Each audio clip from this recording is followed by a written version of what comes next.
Ew, what is going on? Ooh. Presenting you some bangers, which, by the way, I did not make. I wish I did. I really wish I did. But what's going on, everyone? It is daylight savings already. And honestly, when I woke up and I saw the time, I was like, hold up. I was just like, really? Oh, man. My schedule got all jacked up today. Hence the pushback on the live stream today, because it was just... Oh, my gosh. But yes, we have a lot in store for you today. Where, hey, my name is Sono Jonah, by the way. I am the man with the most sound effects in the live stream game here. And we promise the bass here. The whole bass and nothing but the bass. Let the bass go. And as I mentioned, daylight savings time definitely messed with my daily schedule because, you know, I actually forgot to upload a video. I was supposed to upload a video today on the main channel, but that did not happen. But don't worry, it'll drop later this week amongst other videos to follow. If you're new to the stream, go ahead and subscribe to the channel and go ahead and click the like button on your way in. And just with a simple click of a button, you'll hear that notification that you've been subscribed to the channel and you like the stream. And for our special guest that we have entering tonight, we have here Floof.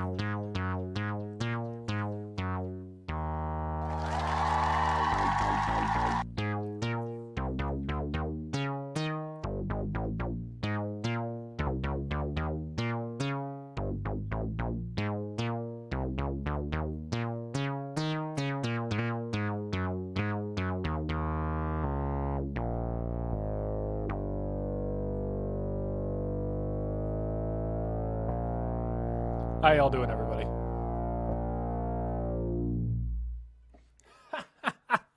This thing's too much fun.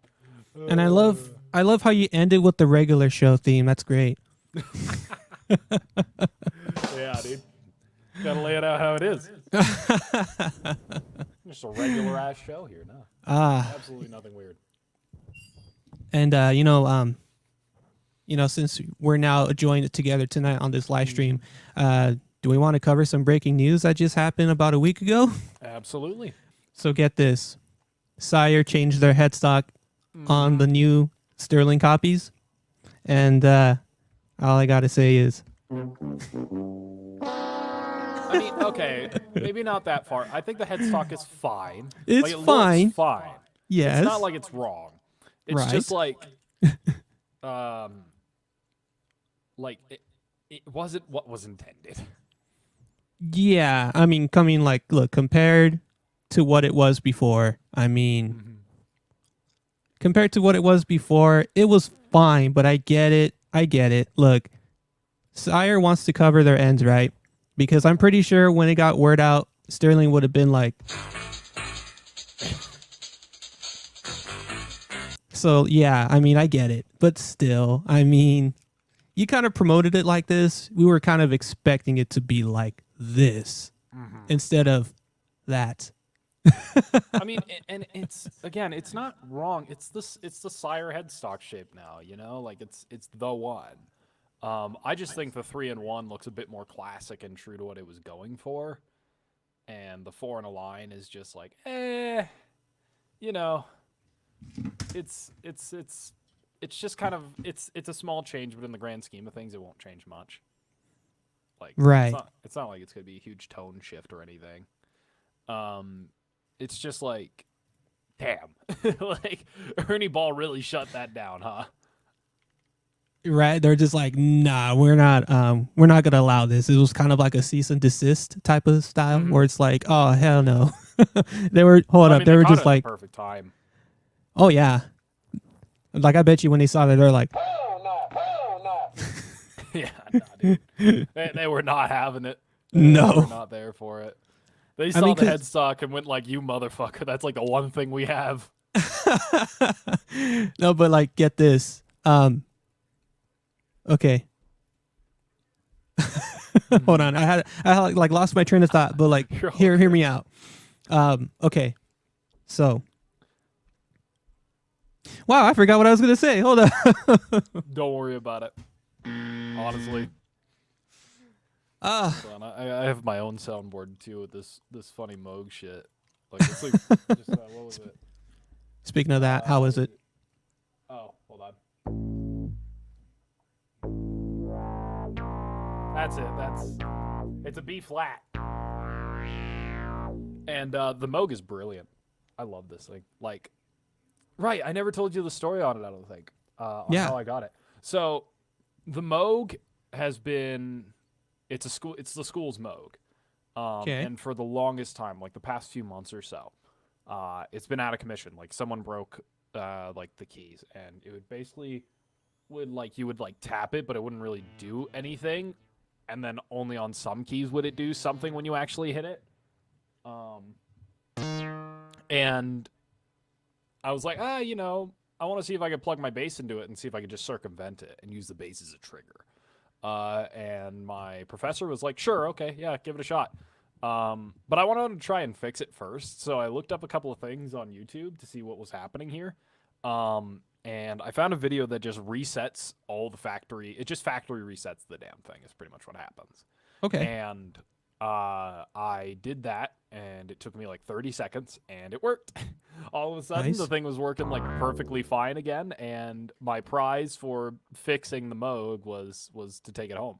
So I took a keyboard stand, and I put it next to my computer, and now I've plugged it into my Aguilar amp, by the way. That was like one of the things I did this weekend, just to see, like, can my Aguilar handle synth bass? The answer is yes. This amp is incredible. Hopefully the video on that will come sooner rather than later. But yeah, nah, dude. Like this thing, you get lost in this thing. There's so much shit on this panel that like you turn one knob and all of a sudden you're in a different direction. It just keeps turning. It's like Aurora Borealis or whatever it's called. Like the snake eating its own tail thing, Aurora Borealis or something like that. Oh no, absolutely. And that's actually pretty cool. And I mean, it's no surprise that the Moog can handle a bass amp because, I mean, lower frequencies, even though it might struggle higher frequencies, I don't know. I just know that when I used to be in ensemble, the person that was in order of fulfilling all of the orders for the ensemble, he was the one that would order the instruments from Sweetwater. And he said, yeah, we use like this Yamaha PA monitor for the keyboard that we have, the electric keyboard, because it handles everything, including the high frequency. And I told him, well, what's the difference between that and a regular bass combo? He's like, nothing really, but we have a budget, so I figured why not. And I'm like, oh, that's fair, because it makes sense. Even like in jobs I worked for, including cities, when they have a budget, they don't really care. They just want that money to be drained because they don't want anything left over for the next fiscal year because it doesn't roll over. So they're like, okay, we had to like pretty much spend it all, and that's pretty much their goal, to spend it all and not have anything left over to roll over. That's smart. That's probably like a tax thing. Most likely. Ouroboros. Thank you, John Paul. Yeah. Ouroboros. I was thinking of Aurora Borealis from the fucking Simpsons. Ouroboros reminds me of one of the games from Resident Evil 5. Yeah. One of the new viruses, I guess. But it's been a long time since I played Resident Evil.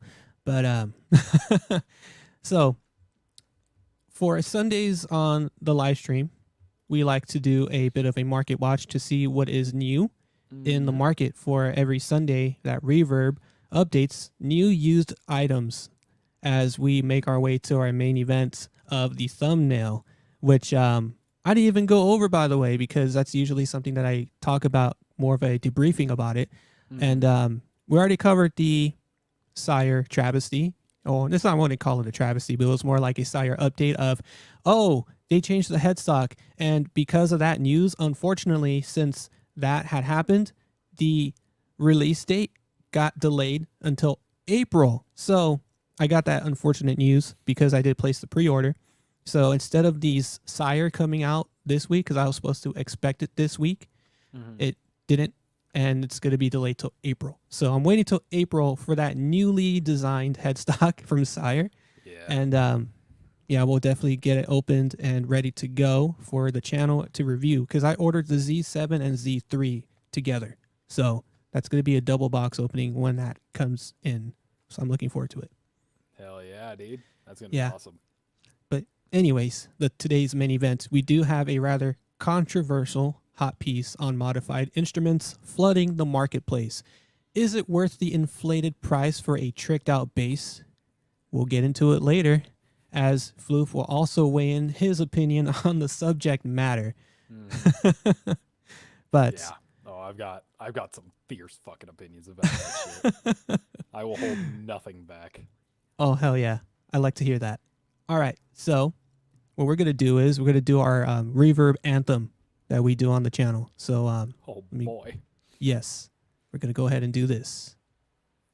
Never gigged plays like a dream. I'm practically giving it away at this price. No lowballers. I know what I got. All right. So this is our newly refreshed used listings on the marketplace, and I already see something that you like. Let's check it out. Dear to my heart, the Rickenbacker 4003S. And it's actually it's actually not bad of a price, honestly. That's about what I'd expect used ones to go for. Yes. Like that's probably as high as I would want to pay if I were to pay up. Yeah, no, this is actually a good price for 4003. The mid 2000s ones can be pretty hit or miss in terms of playability. Just because Rickenbacker's double truss rod shenanigans, I've only heard some kind of funky things about the aughts. But overall, like, it should be, it should be a Rick. This shouldn't be anything too crazy. I would say, like, going from a scale from 1 to 10, like 10 being like a go and grab it now, and a 1 being a don't buy it. This is like a 6, 7. Yeah, absolutely. Ooh, you actually brought up a good idea. So, you know how people like to rate, I mean, I'm not trying to like promote this, but you know how most people out in the quote unquote real world like to rate people from 1 to 10, like on a scale of 1 to 10, how hot is this person? Well, yeah. On a scale of 1 to 10, how hot is this bass? How does this bass? I'm going to give it a good 9 out of 10 Rudegabors for basing. Have you ever been to Rudegabors? You're in SoCal. You might have seen it. I've never seen it or heard of it. Go to the Orange Circle. It's a place called Rudegabors. It's like a hometown restaurant. It's really awesome. Oh, okay. Really, really cozy home vibes. Like I think it's actually just built out of a house with a kitchen in the back. It's nice. Awesome. And that goes for everybody in chat. If you're ever in the Orange County, Old Town Orange, go check out Rudegabors, local business. Nice. Yeah, I'll definitely take a look at that because I do frequent the Orange Circle with that okay-ish Guitar Center. Yeah, the block of Orange Guitar Center is turbo mid for California guitar centers. Yeah. Like it's sure there. Right. Also, I should say hi NPM, hey BCC, hey Carolina Big, how y'all doing? Yeah, let's actually read some. Tom is saying that we're two titans of YouTube together. Yeah, I'm just some fucking goober who just leeches off of other people. I actually got to go ahead and read these comments, I should say. But I will have to put up this disclaimer because, we do want to cover our asses. Yeah, because this is a very controversial thing. And I do want to politely put this up here that you'll be seeing scrolling down on the live stream video. So the content presented serves educational purposes under fair use. We do not endorse or claim ownership of the listing shown, nor promote any harassment or ill will to the original sellers. So I do promote that no one should attack these sellers when it comes to ridiculous pricings like the main event that we see here. And we're just going to quickly do this. I just can't get over the fact that you have a fucking disclaimer that scrolls through the bottom of the screen. Oh yeah. Please don't go after people. Yeah, I got things to say about that Squier P bass. I got some words. But for now, let's continue on the regular Marketwatch, you know? Yes. So again, before we do that, I'm gonna read the comments that actually came in way earlier today before the stream. So I'm gonna cool. All right, Squier Sonic Precision modded to Modded to the and is unique. tits. What a great wording. And okay. All right, that's a respectful he's right. opinion. Like, he's It's right. respectful. Like honestly, like if it weren't for Squier to, you know, produce the lime green finish, I would have actually gone out my way to have someone paint it that finish. But because Squier did it for us for the price of under $300, saved me money outside of my pocket to go ahead and refinish it to that color. So I think that was really cool. But again, reasonable. I would get it. I wish it came in like a shell pink. I might grab one in like the California blue though at some point, because that is definitely my kind of that's me. That's very me. Like bright pastel colors or just brighter, like lighter colors is more of my vibe. So there's like California blue, and that would be the one that I'd get, and I'd throw like, I don't know, probably an Aguilar in it or something. Yeah, something very inexpensive because let me pull it up for everyone to see. Because yeah, I agree. It's not a whole lot to dump on money because look, this is the price for it. I might even be able to get them cheaper because of my job, but yeah, there you go. Actually, I might just do that. Like, imagine this for like the King of the One Speed challenge that we're planning to do at some point. This would be fucking kicking. Yeah, and even then, like the ceramic, the ceramic stock pickups, they aren't too bad sounding. They're not. Like, no, they're definitely like hot. Yeah, very hot. They're really hot. But like, if you're trying to get your foot through the door on playing bass, right? Yeah. And you want to buy the bass and amp separately, and you're very much against the kits, this is a great way to do it. Like, I this agree. is and if you're like experienced in bass playing and shit like that, this thing has all the right parts for a mod platform, which is what I would use it for. Yeah, I mean, I did it, and I spent under 500 grand total. So it's still a great bass to compete with the Squier Classic vibes, the ones that are with the Olympic white finish and Sunburst. And here's the best part about it is it's a P bass with a jazz bass neck, and you don't get that until custom shop under normal circumstances. So that makes it fantastic. There he is. I agree with John on this one. It's such a waste, Really especially if you live in Arizona, because Arizona people don't care about it because they don't observe it. They're just like, okay. In other words, Arizona is correct. Yes, they are for once. Hold up. Yep. Hello, friends. Hello, NPM. Friends. I'm gonna do this. Mm-hmm. And how's it hanging? It's going good. It's hanging well. This is basically just this is bass hang 99.5 as we gear up for bass hang 100. If only Carolina Big is a real bassist. I thought he was already a real bassist. You're probably a real bassist, Carolina.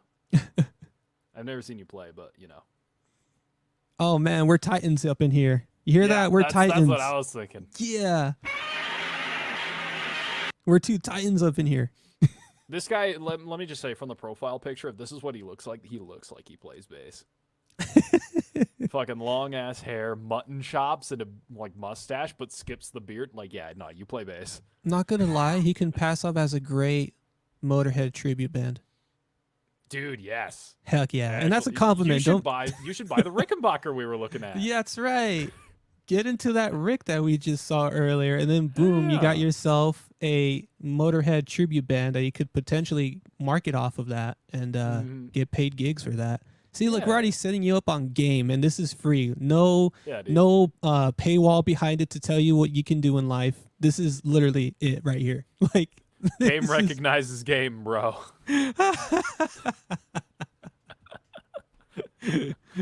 Oh, I love being a shitter. Nah. Oh yeah. What else? Everyone was talking California Blue, Carolina Blue. That's what's up. For real. For real. I would like to hear on this story on the two truss rod Rick Never again. Oh no. Oh yeah. Oh I mean, no. like it's if you know what you're doing, right? Um, they're not terrible. They're not the worst, but they are pretty fucking terrible. Like they're not fun to deal with at all.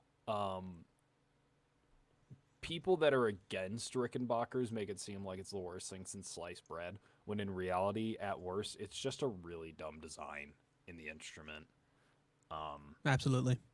Because I owned one for the better part of a year and a little over a year and a half or so, or something like that, and I still regret it.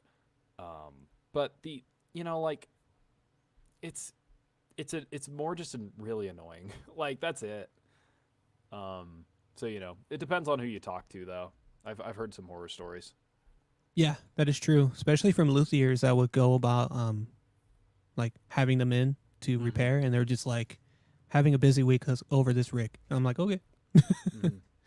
All right, y'all saying that I've never been to guitar centers in the Central Valley. I heard actually some good things about guitar centers in the Valley. My brother-in-law lives in the Valley, and there is a guitar center like maybe 25 minutes up north, like further up. I have not gone. I have been there in those areas quite often to like do local sales or businesses, like local deals, I should say, off Reverb, as opposed to going through the whole shipping process. It's just better to kind of meet halfway, just get it out of the way. But yeah, I gotta look into one. I've always wanted to, but just never really had the time.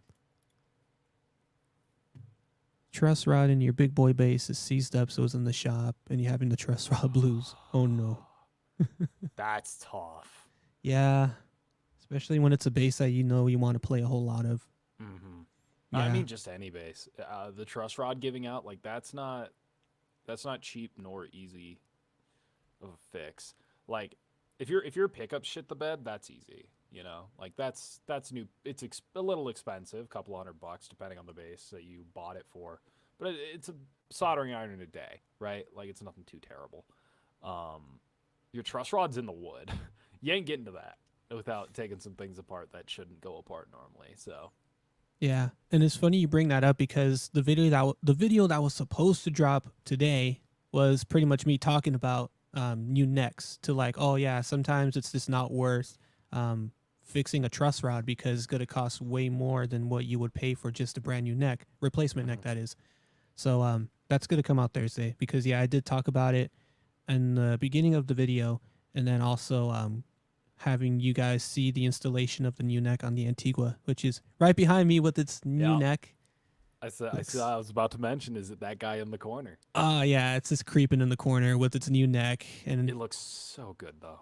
Finally adjusted to the way it's supposed to be in terms of playing wise, height wise. Because when I did install it, I was having problems, and I did take it into the guy that I would take my basses regularly for like random checkups in case, and I liked how everything that I told him was spot on, so I wasn't sounding like a complete noob when it came to like setups.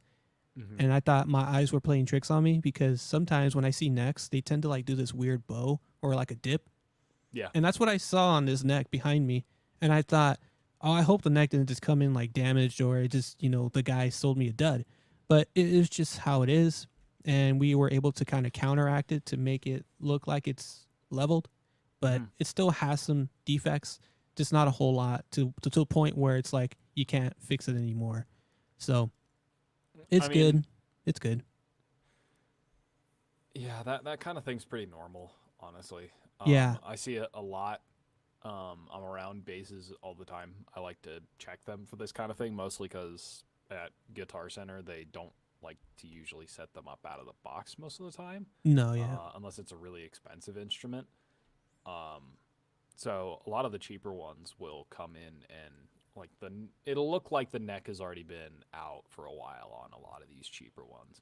And it's just because of woodcut, man. Like the wood's gonna grow and shrink to its environment. And that's just something you can't help, especially if you're up in like drier states like Colorado, where you're just in the mountains and just all of a sudden it's just like 10% humidity with the side of go fuck yourself. And like, you can't help that kind of thing, and you could only do so much. So I've seen some very horrendous necks, a lot of them on like Fenders, actually, funny enough. Yeah, mainly Fenders I- lately. Yeah, no, Fenders are they get some pretty bad cuts of Oh, wood, yeah. honestly. It's pretty bad. One thing that I do like about or I should say one thing that did come in recently, today actually, was one of the new Ray 24s. We were talking sick. about this in DMs before Yeah, the yeah. show. But it was a Ray 24 CA, like the new ones, the classic ones, in Butterscotch Blonde. And that thing, all I did was tune it. And I was like, I'm using this for a lesson now. Like, this That's is good. mine. And I like played it for like a half hour, just ripping on it. I'm like, man, I am not a Stingray cat, but this is a good one. So, Oh yeah, and I like when you showed me that picture. I don't know if you can pull it up, but they changed the neck, the way it looks. They tinted the necks now. They're no longer like not a pale maple, but like in between. Because before they were like more in between, like in the middle. But now they have them tinted to make it look vintage, and I think that's really good on Sterling to do that update, because I did kind of have like, I wouldn't say it was like an aesthetic issue, but I just wish the board was a little bit darker, and now they did. And I thought, man, that's so cool. Like, they made it look a lot better and I would say cleaner. Because I know in my review video of the Sterling, I did point it out that these new necks are looking a lot better than the former Sterling Ray 24s with the yeah, I don't know if you can see it up close. Ah! Yep. Into I the just wanted void. to make sure that you were screen sharing me. But yeah, no, this is Oh, yeah, this yeah. is the one picture I took. It's not a great angle, but it is the new Butterscotch Blonde. And as you were saying, Sono, yeah, the necks are darker. Yeah. And honestly, I dig it. I think it's more true to what the way they looked back in the day, because they had like a really heavy gloss on them that actually tinted it pretty hard. Yeah, that they did. But dude, honestly, the neck was probably my favorite part about that. Yeah. The necks are smooth. They're smooth and they're slim too. I would say it's a tad slimmer than a jazz neck, I would say.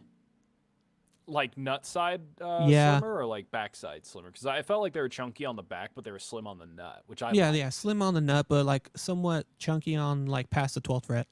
And Yeah. honestly, I dug that a lot. Like the way I like bass necks is I like them to have like one dimension is wide and the other one is thin. So like the best jazz basses to me have a really like a jazz bass with nut, like thinner nut, and then like really a lot of wood on the back of the neck, and then vice versa for P basses. And this one had it, man. This one, it has the jazz bass like nut width, and it's got like a good amount of wood on the back of the neck. It was really comfortable. The finish was what like floored me though. I'm like, this is like how much is that bass? I think it's like Center's website, like $450, almost close to 500. While you do that, I'm gonna grab the bass.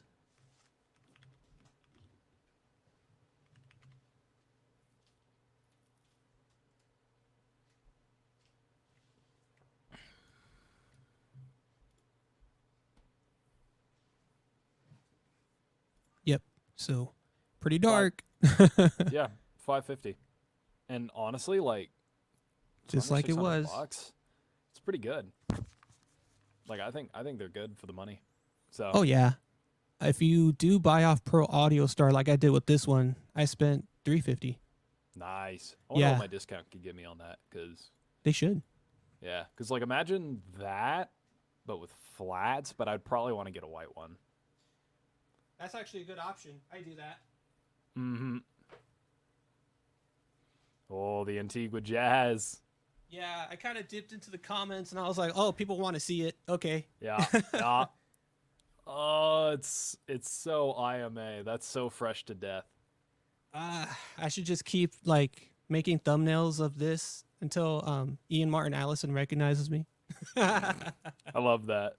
Just start playing his bass lines. Just buy his stomp pack, you know. Oh yeah, just buy the Helix and his Yeah. stomp effects, and I'll just be like, "All right, guys, so we're gonna do like this quick, like little Herbie And then- Hancock run."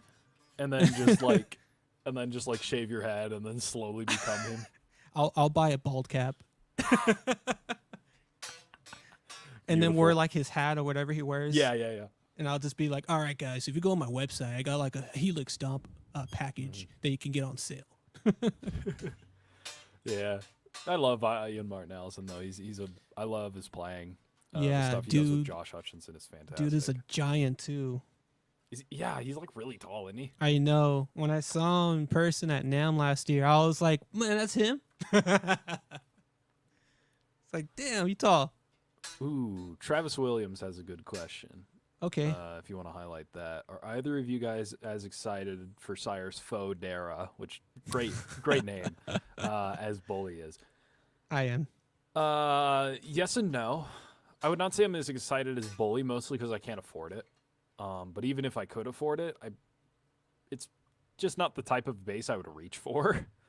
I love that it's a thing that's coming to the market, though.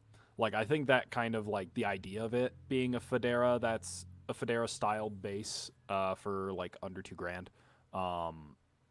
Like, that's really awesome. I think that's a really cool thing to bring to the market. And get that kind of body shape in more people's hands, and that honestly might, in the long run, help Fodera and Sire at the same time. It actually might have, like, a joint thing. So, yeah, I think they're cool. I think they're fun. So... Yeah, absolutely. And yeah, if it weren't that much, because I remember when Bully had introduced it on the live stream a couple weeks back, or maybe even a month ago, they were already ready to buy.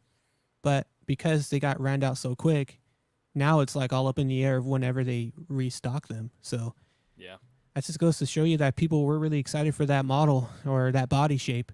And yeah, they were just like, booyah. And then he just kept going. But yeah, we're going to go back to the market now. Yeah, I say we go back to the market for a bit. While we do that, because it has been a while, we're going to play the anthem again. Never gigged plays like a dream. I'm practically giving it away at this price. No low ballers, I know what I got. Yeah. Okay, so we're back on it now, because for the new fellows that came into the live stream midway, that is our Reverb Marketwatch intro. So, ooh, I'm already seeing intro. Ooh, yes. Whoa! Do you see what I see? No. What do you see? A star, the 1977 Fender Musicmaster in black. Oh, this one here, Oh yeah. and it's where you live. Oh, that's way too much for that thing, though. No, dude, it was going, and it fumbled at the finish line. Like, oh my god. Oh, That's like forgot. the Schecter Banshee. It was good, great, fantastic, and then it just, yes, please notice the disclaimer. Yeah. But it fumbled at the finish line there. It's like, it's almost perfect. I would say if that price were like $800 or $900 cheaper, I would say yes. But the price is one and the bass is awesome. I've played a vintage Musicmaster before, actually. I forgot what year it was. I think it was a 76. They're such a vibe. They're so cool. I like how it's got flat wounds because you already know it's about that. oh yeah, dude. Yeah. And like, they're like really good for it being a Strat pickup from the 70s. And this thing is essentially just a spare parts bin. Yep. But these things sound awesome with nylon tapes on them, funny enough. Not a Tapes is fan where of they the really truss shine. rod access, though. That is vintage Fender. It's dog. Yeah, typical. Typical vintage Fender. Yeah. Otherwise, it's beautiful. Oh yeah, no, that thing would probably rip. Yeah, but I would never pay $2,000 for it. yeah, Not for a Musicmaster. It just ain't worth it. yeah. All I gotta say is, Mm-hmm. I can't do it. One check day, this out. one day I'll get mine. Check what out. What you looking at? A Jaco Pastorius signature Ooh. for a grand price of $1,625.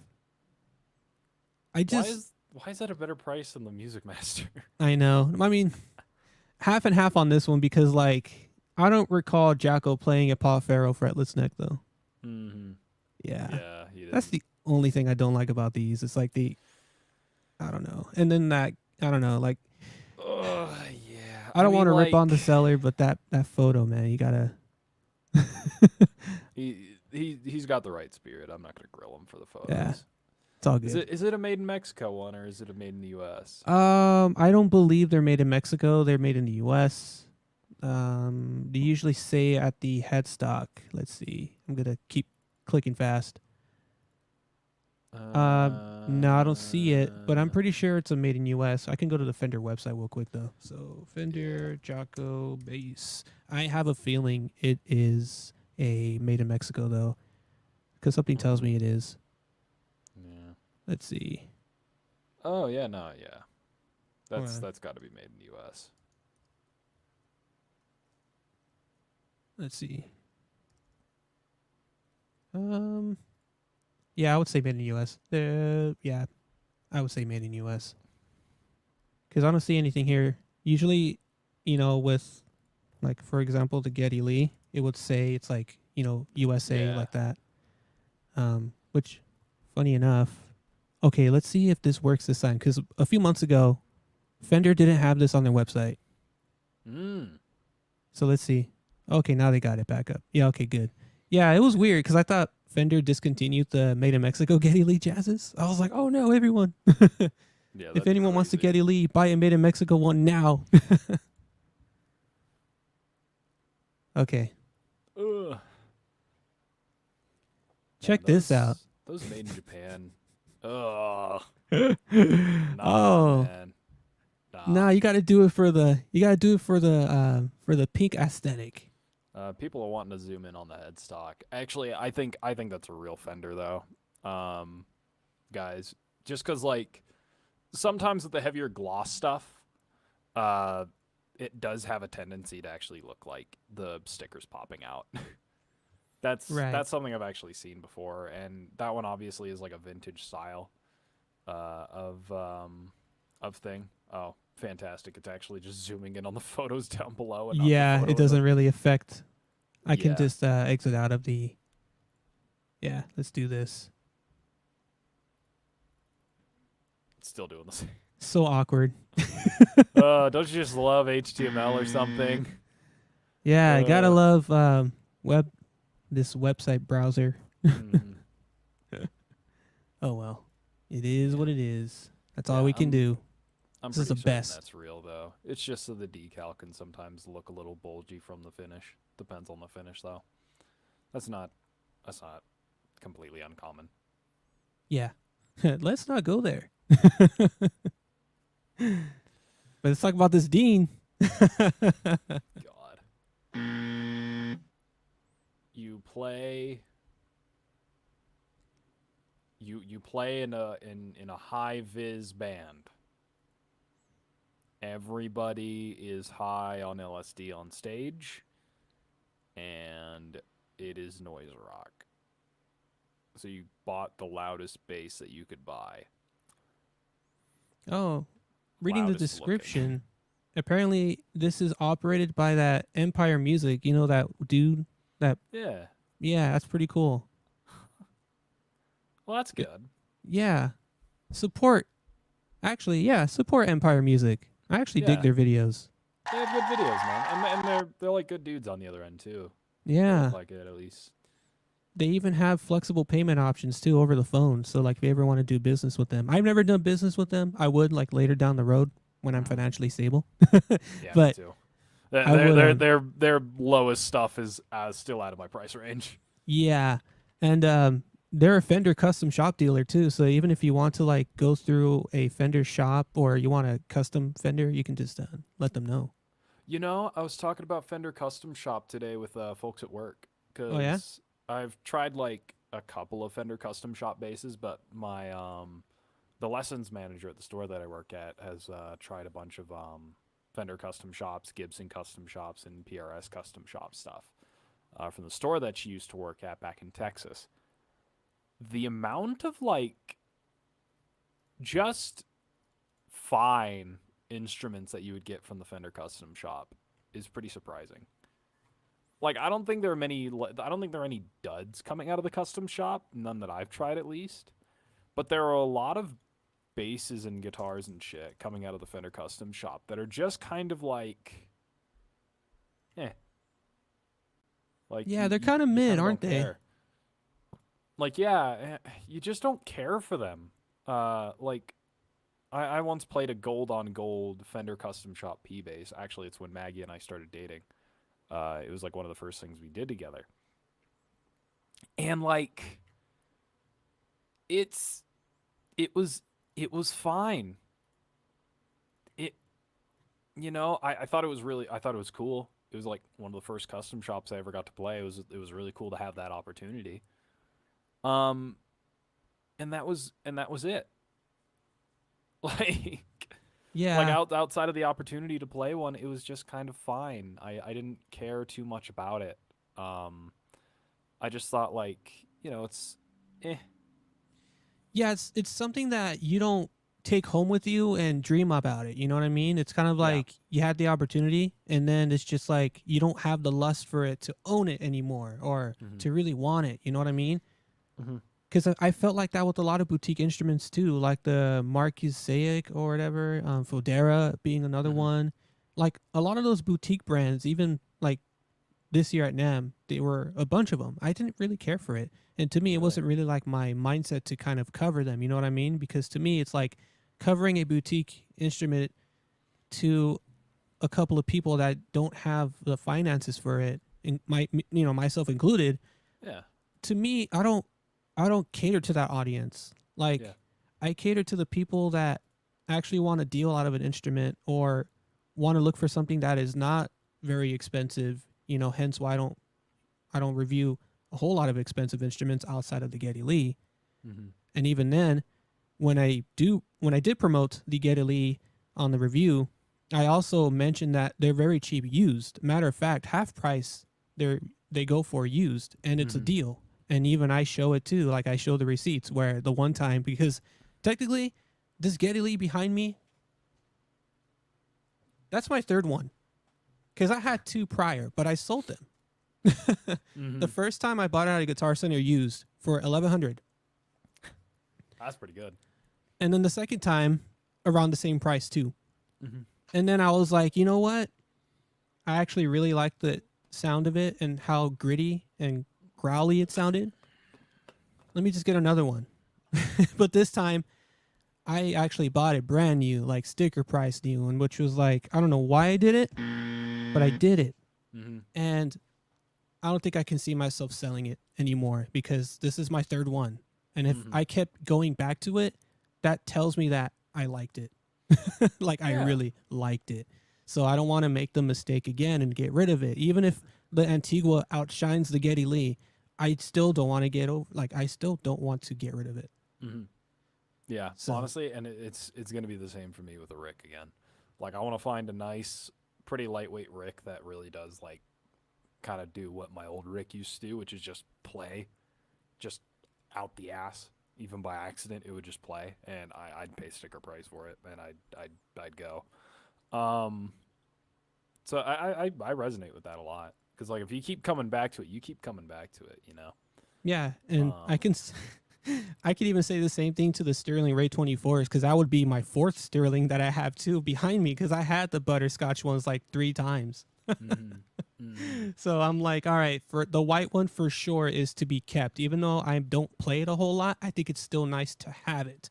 That might be another topic for next week, is to like how many bases do you need to cover grounds of what you want out of your playing style? Even if you're barely starting, like, my advice for people to start, like, I'd give it 2 to 3 years of your playing and then start venturing out other bases, because you want 2 to 3 years to solidify the foundations of bass playing.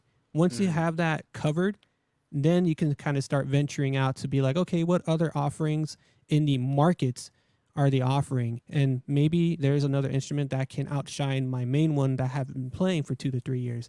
And then you can just kind of go down the rabbit hole. But I'm not condoning to go broke for it, so be financially responsible when you do so, because I might as well just share a personal story, which I don't like to share a whole lot. But in my mid-20s, I went financially broke because I did the irresponsible route and maxed out credit cards on instruments that I could not afford. And when I did that, I was in hell, and had to get out of that situation, which I did, thankfully. But that was a lesson that I can never do that again and be financially responsible when doing so. Just because you got a credit card of whatever X amount, don't do it. Like, just don't do it. And seriously. Yeah, life lessons that I'll never do again. If you can't afford it, then don't buy it. Just save up for it or even find a better deal. Hence why we do the Sunday Market Watch, because I'm also in promoting to get things at a better deal or something that you know that you can get at this price. If you know it's a steal, considering its rarity and the price that someone is offering.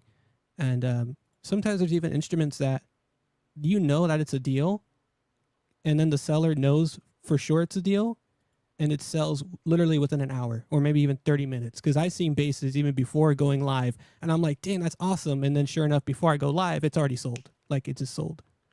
So I'm like, okay, well, I guess I can't share this today at the live stream. Yeah. Oh, man, So, yeah, even there's deals even during live stream where I'm just like, oh, man, like, this is cool. I can't wait to show it, or I can't wait to buy it after the end of the live stream. And then when I go, it's sold. Yeah, every So time. I'm like, okay, no worries. Every time. I know. But all right then. Here we go. This is something that I want to share right here. Oh, yeah. Classic vibes. Those early classic vibes, they really were, like, quite literally built different. Yep. Built differently. The same era as the Fiesta Redis Sonic Blue P basses, as well as the Olympic Wide Jazz basses. I still miss my Sonic Blue. I need to get another one. I do. Like, I'd get another one. I'd probably put rounds on it or flats. Who knows? I probably wouldn't change anything else about it. Maybe the pick guard. Who knows? But I need to get the blue one again. I'll have to. Hopefully I'll be out of credit card debt pretty soon, actually, because of tax return shenanigans. Nice. Actually ended up in my favor, and like my state tax return is like $7. Oh no. But my federal one is enough to get me out of my credit card debt, which is really exciting. That's good. So I could do that, and then I could start putting money aside, maybe from like Patreon and stuff that I get donated from my videos. Which, by the way, if you go onto any of my newer videos now, there is ways to support the channel. Only if you want. Only if you absolutely want and are financially able to. Do not go broke for me. Do not donate money you don't have. Do not donate if you don't feel like it. But yeah, like, back to the base.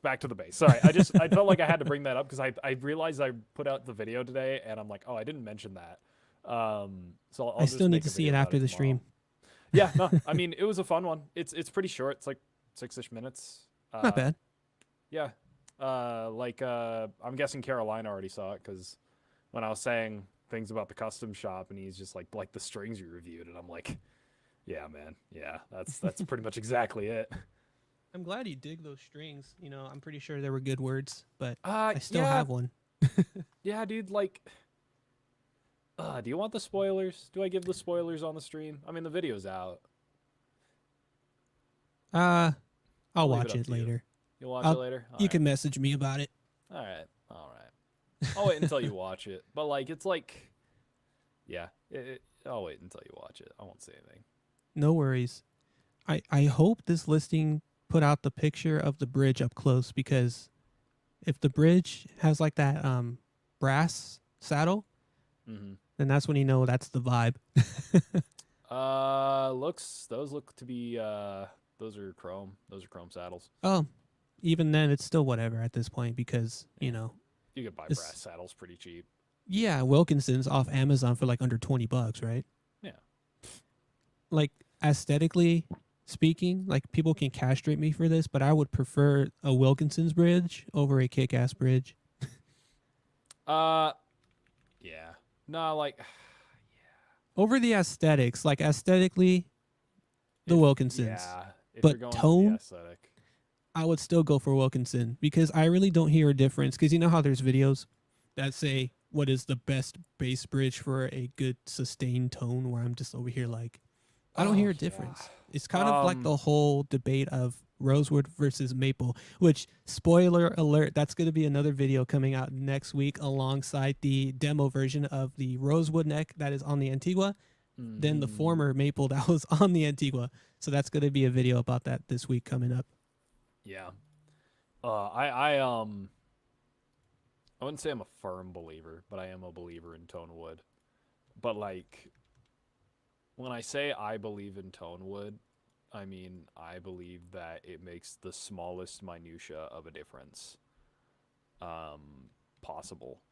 Also, for those who want the video, I'm just going to drop the link in the chat for you to go to. Watch it after the stream. Make sure to hit like and subscribe and the bell icon for Sono Jono while you're here, you know. That's right. If you're going to pass by, you Yeah. might as well pay your dues, you know. That's right. And then you really have to make sure to hit that bell notification. Oh, hold on. I got sound effects too. Oh.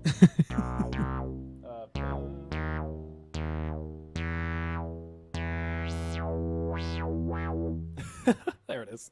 It's like an E or something. Yeah. All right, so we're getting close to an hour, and it seems like we're still stuck on one page of the Reverb Marketwatch. So what we're going to do is we're just going to hop onto the main event and talk about that Squier purple accent, which, again, I'm just kind of like... What kind of shit is that? This is just like the Musicmaster. It's such a ton of W's, and then it just fumbles at the finish line. It's a beautiful color, don't get me wrong, and I love purple. Like, that would be the instrument to go. Like, I have a purple Ibanez Mezzo, medium scale. I love it. Now I want a long scale purple bass. Oh, yeah. And it scratches the box for everything I like aesthetic-wise. Purple, Nice dark fingerboard. yes. The only issue is it's literally just a classic vibe with just the paint added onto it, or a vinyl wrap if you want to call it that too, because even I've purchased basses used where people would vinyl wrap the pickguard with a different color that no other outside manufacturer can do, Yeah. because they don't have the material for it. So they figured we'll just vinyl wrap it. So people can get creative. I know in the past, last year, I had bought a Harley Benton PJ bass, Burgundy Mist. The former owner had done a wrap on the pickguard to be like a very interesting shade of color. I ended up just selling it locally to actually one of the guys off of Lobster's Discord. And oh, shit, huh? yeah, I thought that was pretty cool. I think he still has it. And I don't think I want it back anymore. Like, I was actually close to doing a review on it last year, but I just thought, I mean, it's like kind of old. And I think this was also during the time where I was prepping for the Mike Kerr bass. So I was like, let me put all my energy on this Mike Kerr because I had a lot to say about it. But yeah. But this price though, man. John Paul hit the nail on the head. The problem is the seller wants a return on their investment, but the value isn't there. Exactly. Yeah. Exactly. Exactly.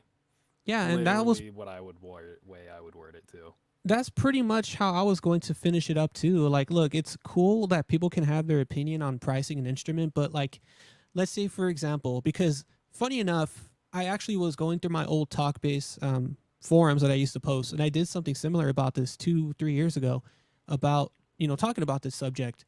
Why do people sell instruments, or upgraded modified instruments does not equate a high price?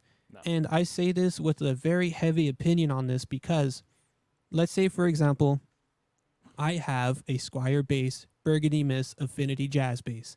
They sell brand new for close to $300. I go out of my way. I swap out the Squier Jazz neck for a Fender USA, neck that goes for $600 brand new, right? Without the whole, tuners that you install. And I installed the Hipshot tuners along with that, which are, again, over $100 to do that. All right, cool. So that's $700 on top of the price of the Burgundy Mist. Already approaching $1,000 right here. And now I want to go and fix the wiring to give it some CTS pots, which, again, my personal opinion, but if I were to ever upgrade a bass with CTS pots and I sell it, I'm going to sell it still at a fairly used price that is not over what a brand new Squier Affinity goes for. Because to me, pots and electronics, they're they're dime a dozen. Unless Pots you are like $10 a piece. You're not. Yeah, exactly. You're not returning your investment on that anyway. So you're SOL on this. You're pretty much giving things away, and I don't mind it personally from a seller. because I do sell instruments. I do sometimes flip for profit. Before a pandemic, this is how I used to make my side money on top of gig money when I was gigging, and prior to pandemic. So the market, I would say, is definitely oversaturated for stuff like this, where it's just a misrepresentation of an actual instrument stock form. Because again, when you look these up, you're going to see, watch, classic vibe. You're going to see like a price hike from like $350 to like, oh, all right, this is what happens when you don't spell. It's all right. And double L's. Double L. Back-to-back L's for the back-to-back L's. Right.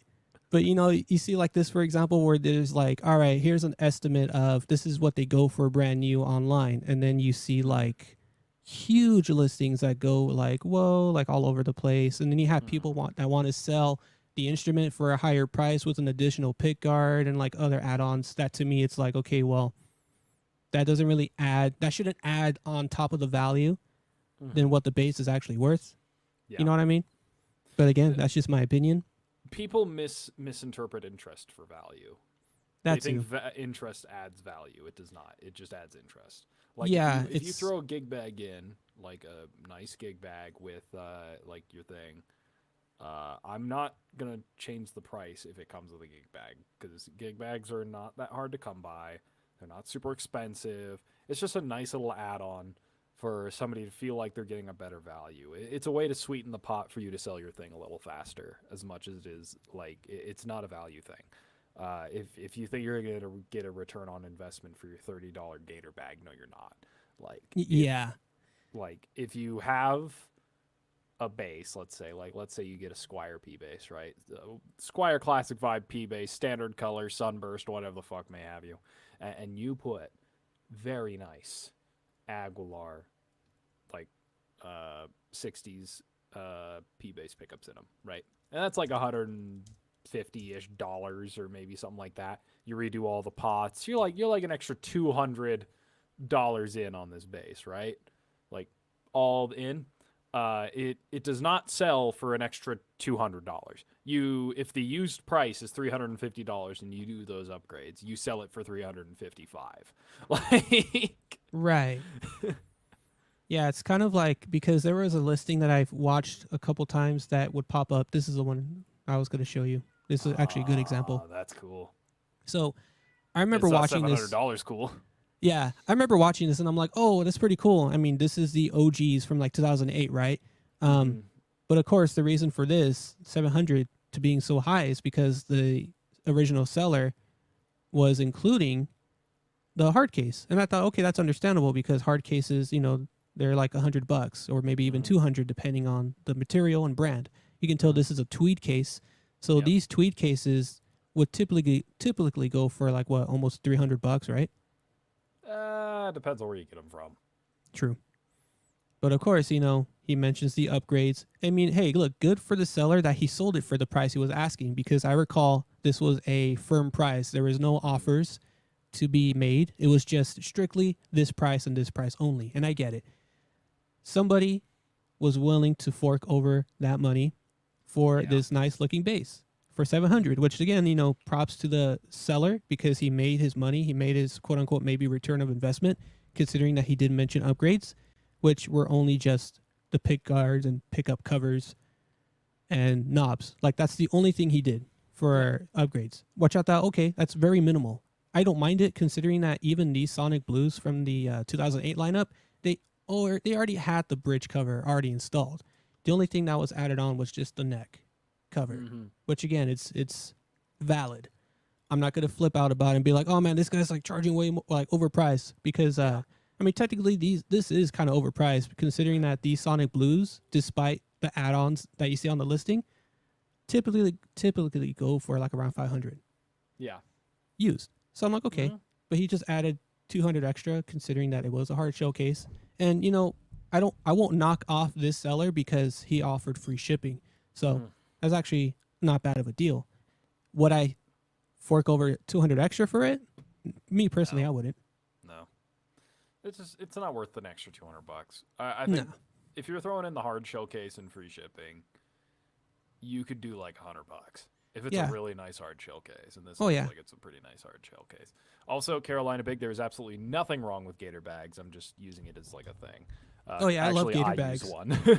Yeah, I used to have the gator bags, the in-transit cases, the one that has like the padding on the inside. I love those. Yeah, I have a pretty cheapo one. Funny enough, a bass that I was loaned to for the weekend as well. That's just to my left of me. That's a video I actually recorded today. So that review will be coming out sometime next week. He had a mono vertigo gig bag with it, like Those the are good. guitar size ones, and that thing is fabulous. That is a fabulous gig bag. Mm-hmm. Yo, Shannon, Hondo, how y'all doing? What? Hondo's in the building? Yeah, Hondo's in the fucking building. Let's What go, the? Yo, that's random. Here we go. Hold up. Is that the Hondo Felder? Is that both short scale and long scale Hondo? Man, there's so many chats we need to catch up. It's a lot. Yeah. We Chat's left been off from like crazy. 620. Sheesh. We're like 30 viewers right now. We are filling That's a hole insane. for bass hang. Yeah, that's literally like the audience for bass hang is like here tonight. Yeah.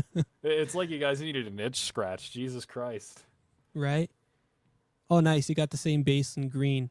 Yeah, it is so much. I need to play that bass more often. It's been kind of just sitting on the rack because right now I've been too fantasized with the Antigua at the moment, and that's really the only bass I've been playing a lot. And the limited edition Fender that are Guitar Center exclusives with the green burst.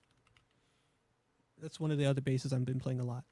And yeah, Shannon is in Arizona. I will meet with her in October, the end of October, because I do plan to visit the last week of October, like the tail end of it, because there are going to be some sick Halloween parties I'll be going to. Hell yeah. And then I believe Shannon's birthday is coming up that end of or beginning of November. I'm pretty sure she can weigh in on that because that'll be something cool to also celebrate too while I'm there. Nice. Sonic P for 179. I got the same price too when Squier had the limited edition green color. And there is a study that correlates an increase of car accidents to daylight savings. Wow, that's kind of funny, actually. All That's I a can little hear, funny. I mean, all I can hear when I saw car accidents was. That's all I can. That's all I can think about when it comes to car accidents. Oh well. Any good recommendations to replace the Sire preamp or maybe good replacement knobs? I am so irritated by the quality of knobs, and I don't blame you. I had a Sire, and I hated the knobs too. Hated the knobs, but I loved the preamp of the Sire. I would just replace the knobs if the knobs are your biggest gripe, because yeah, I hated the knobs off the Sires when I had the V7. I had the Lake Placid Blue V7 shortly, and yeah, the knobs were just not doing it. And I've noticed too, whenever I would slap on the Sire, somehow my pinky will like accidentally turn down the volume knob, and I was thinking, oh dang, it's the batteries, it's already weak. Like I just barely put new batteries, and I look at the knob, and like the volume knob was faintly like turned down, and I'm like, oh, probably from me slapping the bass. Oh well. So yeah, great quality knobs to replace the cheapo Sire knobs would be a great benefit. And in terms of replacing the Sire preamp, anything Audier. You know, I'm gonna go bully route on this one. Audier would be your best route. I did replace a similar Sire preamp layouts with a Lucid Hand Devices preamp, which I thought was pretty cool, but it had too many bells and whistles that was a lot more complicated than more, you know, like what's the word I'm looking for? That's opposite of that. But anyway, it had too many. Bargained for. Yeah, it had too many knobs, and I was just playing with that more than the actual bass, so I wouldn't do it. And you bought a 2008, and you can never be fixed. I'm guessing we're talking about the Ricks again. The rods gave out, you swapped them, and not long after the new ones gave out. Yeah, those are, you know, Ricky problems. You got a 2020 all pinked out truss rod. Absolutely adore your Rick. Nice. Hell yeah. We're in the Valley. Fresno? I would say, it's San Fernando. San Fernando. Oh, like that kind of valley, yeah. Yeah. Fingers on a Rick is hard. I can't recall because I haven't played Ricks in a very long time, maybe like over a decade. But yeah, I can kind of see that because it's a very weird placement. I would see Ricks to be more of like a pick playing type bass, but I'd have to play them again to you get a could play different with your perspective. hands. I'm pretty sure, yeah, you can. Yeah, no, you definitely can. It's just you got to take off the playing obtrusion that is a pickup cover. Yeah, Like that's really as it. soon as that's off, you could buy little like rests for them for that back pickup, and it's actually really cozy there. Another thing about them is I can understand why it could be harder to play because the string spacing is a little tighter. Most people aren't really used to that. It's 17 mil actually. Wow. And I like this comment. Expensive niche instruments sometimes have expensive niche repairs. And this True. goes back to the story. In 2019, I was so happy. I had bought a Steinberger XM headless bass from 1992. I was so happy because I've always wanted to own those basses. And what sucked about it was it needed so many repairs that was super expensive at the time when I only had one job and part-time at that with biweekly pay. And I'm like, I can't do this. And the person, rest in peace. I think his name was Don. Don from Headless USA. I remember calling him back and forth and getting quotes. And of course, you know, as a New Yorker as Don was, he was very, you know, harsh with his words, but you know, that's New Yorkers for you. But he was just all like, whoa, it is a very expensive instrument, so it is going to be a very expensive cost because of these vintage instruments. And so, but don't worry, if you just take it to, I forgot who the guy is behind the repairs. I think his name is Jason or something. I forgot. I'm blanking out. But he said, yeah, you can trust him. It is going to be expensive. Like, they wanted $2,000 to have it fixed. And I'm like, I already spent $1,300 on it. I don't want to spend more. So I ended up just having to resell it and cover my losses because I didn't sell it for 13. I think I sold it for like 1,100. And it was so sad because I really wanted to keep it, but it was just the repairs and maintenance was just not it for me. And that's when I told myself I will never buy a vintage instrument again after this predicament. And seeing how expensive the maintenance and upkeep was, I figured I'm not going to bother buying vintage instruments anymore. I will adore them, but I will not play them. Yeah. Yeah, I'm glad that you have a backup with your situation, NPM, because I know you didn't mention earlier in the stream that you didn't have like your instrument at the shop. But yeah, backups are backups for a reason. And Yeah, you took off your Hellborg strings, the super rubber band strings. You went to adjust the truss. Figured before cranking on it, you should loosen it, and just couldn't get it to budge. Yeah, honestly, those strings, because I did play them on a made in China bass at NAMM 2 years ago. Super floppy. I mean, we're talking about rubber bands. I can tell that a bass to handle those strings, you would like need to really adjust the truss rod for those to actually sing, and without them having to feel like they're buzzing. You know what I mean? Yeah. Thank you. The Antigua does look great with that neck, and I'll never do anything else again. I promise. I will never do any more upgrades other than the neck, like I mentioned in my review of the Fender Antigua. That's the only thing I'll do. All right. No more upgrades. I promise. You promise? I pinky promise. Yeah. That's the only upgrade I'll ever do. Although I'm kind of itching for another bridge on it, but nah, this is good. This is fine. Just get a high mass, you know. Just get a high mass bridge. I actually will weigh in when Tony Franklin said the same thing, because I remember, you know, when like 2 years ago, when Lobster reviewed the Tony Franklin fretless bass. I think so, yeah. And Lobster mentioned that he wanted to change it out with like a high mass bridge, and I thought to myself, I remember playing those, and I wouldn't really see the high mass bridge do anything well for that fretless, because I like the way the bridge resonates with the with Tony Franklin's fretless. And it's funny how even Tony Franklin himself mentioned it on Lobster's video, and I thought, yeah, see, like great minds think alike, because I agree. I wouldn't want a high mass bridge on a fretless. To me, it'll just kind of take away the sustain. And I do like those bent bridges that have like the saddles where you can like move them around freely. I like those, and I think they do really well for his bass. And I'm glad that Tony Franklin himself didn't mention that, because I agree. Yeah. And yeah, we already showed you the neck. Yeah. And I'm with you too, man. Like, because even there are doubts that I have before I start like doing anything major. I always go to like my trusty tech here in sunny California, And I'm glad I have his number personally instead of having to go through Guitar Center's phone, because every time it's always like busy, and they are like, yeah, he'll be here in a second, and I wait like 10 minutes on the line. I'm just like, we're here like, bruh.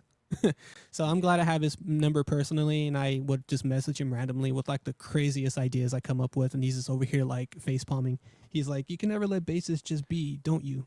Because I'm all like telling him, hey, I have an idea. And he's all like, oh, what's the crazy conception now, Sono?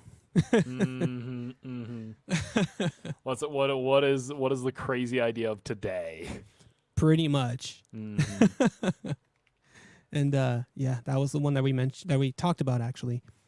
Your Ashdown roasted Saint soap has a roasted maple neck, jazz with neck, and rather thick for a one. Oh, that's very interesting. I've had experience with D and U-shaped necks, and yeah, they're pretty deep. Very nice. Thank you. It is way better looking than the maple. And yeah, if the fall or if the Federa Sire was 500 cheaper, yeah, I'd be excited too. You're going to pre-order. Yeah, honestly, it was better for you to sleep on it, because I did sleep on it too. I personally slept on it as well. And quite honestly, it wasn't in my list to review. The whole Sire thing that I was going to go over was mainly the Zs, the Z3 and Z7s. That's when I knew for sure that was like the more highly anticipated Sire to be covered than the other Sire predecessors. Yeah, the GB5s are pretty nice too. It was bugging me, the price of that Musicmaster. I'm like, there's no way they actually go for that much. And I'm checking sold listings, and the only ones that even come close to that are like original, not refinned Daphne blue ones. And then other than that, they're all like the ones that you would expect are like $1,000. Like the good ones, like in black, like 1,100 maybe, $1,000 range. So that is like the only vintage instrument I would buy, like some kind of old Fender Mustang or something, or Fender Musicmaster. Because the Musicmasters are cheap. You get the vintage Fender thing. You get to say you have a vintage Fender. That's cool. I just think they're fun. That's really it. Oh yeah. I like Oscar's comment because I'm with him too. I'm not afraid to lowball, and if I offend a seller, like, whoa, I'm sorry. You said make an offer for a reason, right? But of course I try to be reasonable. At least like 15 to 20%. I don't go more than that. It's always like, for me, ballpark 15 to 20%. I ask for a offer. So like whatever the retail or asking price the seller wants, I always go for like 15 to 20%. Make an offer. I don't go like, oh, here's a $600 bass, I'm gonna offer you like 320, like 300. You know, I don't go that crazy. Just because I know people can be insensitive, especially sellers, when it comes to like listing an instrument. Like here, for example, I'm just gonna pop this one up. This right here, 1960s High Flyer Univox. I'm pretty sure this was like cool. Something that you would find off of a Sears catalog back when Sears was a thing back in the 80s. And this is apparently Sears was when they held instruments for sale, kind of like a Guitar Center before Guitar Center, right? Yeah, pretty much. So this is something that you would see off of a Sears catalog, and even though they're asking $550, even though originally it was $610, if I really wanted this bass, I would offer like $450. And that's $90 off than this $540. And I can be like, okay, $450, or yeah, $450 plus the $50 shipping, $500 plus the tax. I'm pretty much would be paying close to this number, and I think I'd be okay with it. But again, it just depends on the seller. And considering that, you also got to look into the seller to see if they are either a store or a personal seller, because sometimes you can get away with a little bit more when it comes to lowballing when it's someone that is personal as opposed to a store. But it can go halfway or hand to hand, because sometimes stores, let's say for example they had it for like over a year and they just want to get rid of it, then yeah, they'll get rid of it. But sometimes they just want to keep it, either because if it's a talking piece or it just looks like a good compliment to fill their store with instruments. You know what I mean? Because even I've met stores and they're just like, yeah, we had this for years, but it doesn't sell. But we don't mind that it doesn't sell because it helps make our bass room full, meaning like we have inventory. Yep. So it makes sense in a business perspective. Oh, yeah, this was about the Jaco. Fake Fender shit. Yeah, about the Jaco. Ooh, I like this one. That's a good one. y'all opinions on tape wounds. I typically put D'Addario ETBs on your basses and wonder if you guys ever use them or if you have a particular style for which you prefer them. For me personally, tape wounds on my Ibanez SRH 500F, which is going to look like this.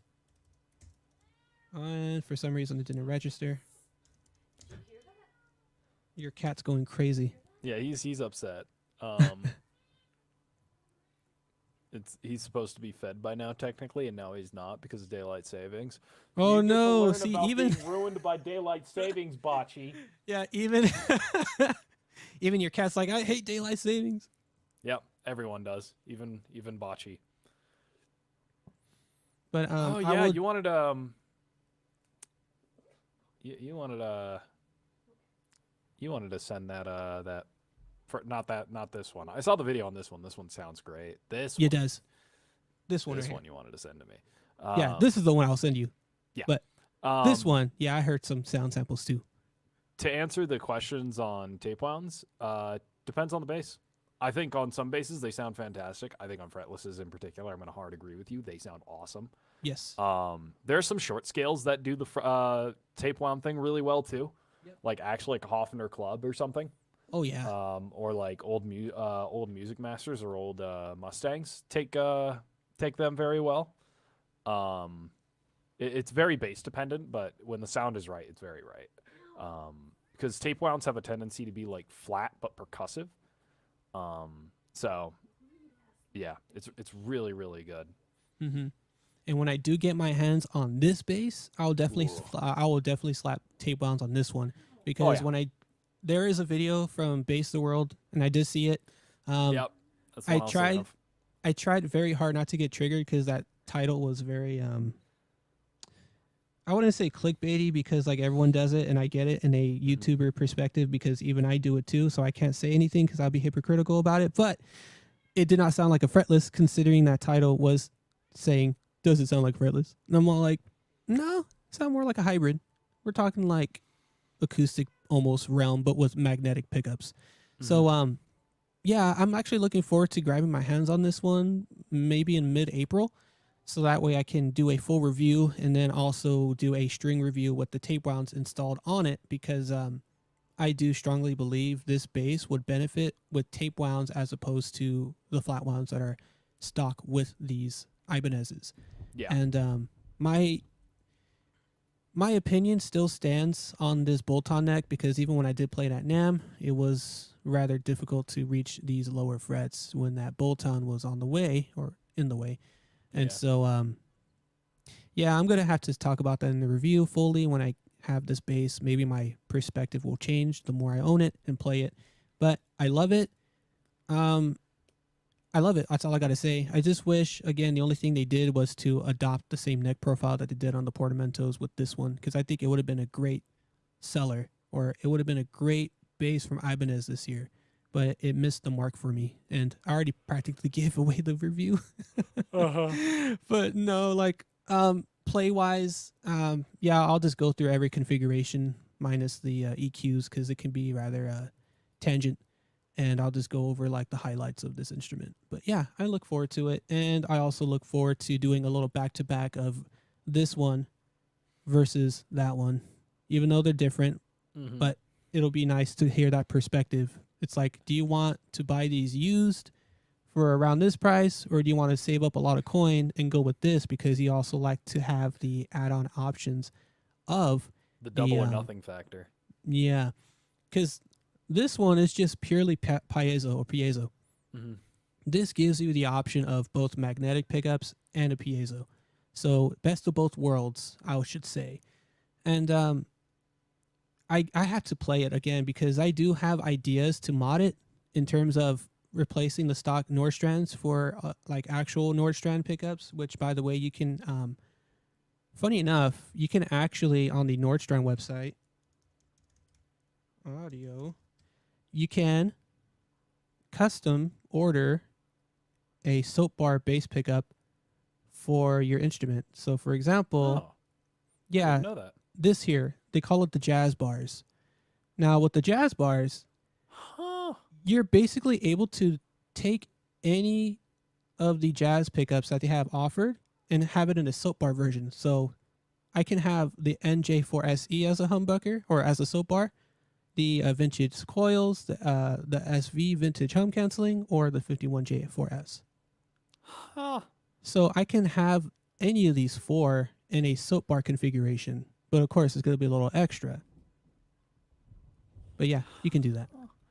I had no And idea that's you could why I do was that. kind of That's really cool. thinking, yeah, and I was kind of thinking maybe I can just like upgrade the pickups depending if they sound good or not for me personally. And I can just go on and swap them for the, let's see here, for the NJ4SV, the vintage hum canceling. Yeah, And that'd be great. that sounds like that'd be a good pair. Yeah, exactly. And I still need to You got the finish right up. idea. I still need to finish up my review of the whole Nordstrand Jazz series because I came across a snag foo with one of the Nordstrand big blades. I had already reached out to Nordstrand because the Zen blades, one of the leads were reversed. And so when I reversed it, it still sounds in series as opposed to your regular parallel. So I need to get a replacement from Nordstrand. So that's why. I got a What? very big smile from what Shannon just wrote. I guess I'm next for showing how incredible an upright is. I've been googling upright clips all week. I did DM Shannon my junior recital. I do play upright in that show. Nice. Actually, half of it I play upright in. Also tell my parents that I'm gay in that show. That was funny. But yeah, no, it's just been unlisted because I told my buddy I wanted him to do it. I might just drop it anyways in the time being, and then when he's done with his, just sneak that one out and then put the other one in and just call it the rapid cut version because I cut it together in a day. But yeah, it's just 36 minutes of me playing poorly on a stage. So if you guys wanted that, you know. Yeah, there you go. I mean, I didn't play poorly. I got to be nicer to myself. I played all right. I made mistakes because I'm my harshest critic. But overall, I did okay. I'm just pissed off on take 5 because I played the head on an upright, which is hard to do. You are playing a horn line on an upright bass. Yeah. That was a horrible idea, and I can't believe I did that. But what's funny is I played this show in October of last year, and then I played a show on the 28th of October, and my amps have not changed. I have one amp, and there's a reason why I haven't changed it ever. But that'll be a video at some point. Yeah. Correction, Floof was playing incredibly. All right, Chad. Let's not take it too far. But yeah, no, like the jazz band that we come up with were basically like a trio unofficially. And I kind of want to like just take them and be like, let's just record a jazz album and then just dump it out of nowhere. Like, let's just put it up on YouTube and see what happens. The band name is called Michael Wave, and Michael is our drummer. And the funny bit is the fact that I'm basically like the head of the band, like the star, or like not the star, but like the face of it, like the guy who talks, essentially, like a host. And then Michael's our drummer. He goes oonga boonga on the drums. And it's pretty Hold fun. up. What's going on here? What is this? Hey, wait. What is this? Wait, hold on. Is this really slowly becoming bass hang 99.5? What is this?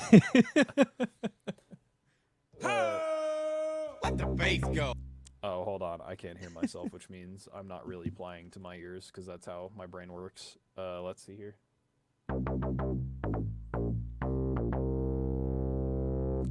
Hey, Bully, how you doing? I'm messaging him on Instagram right now. That's insane.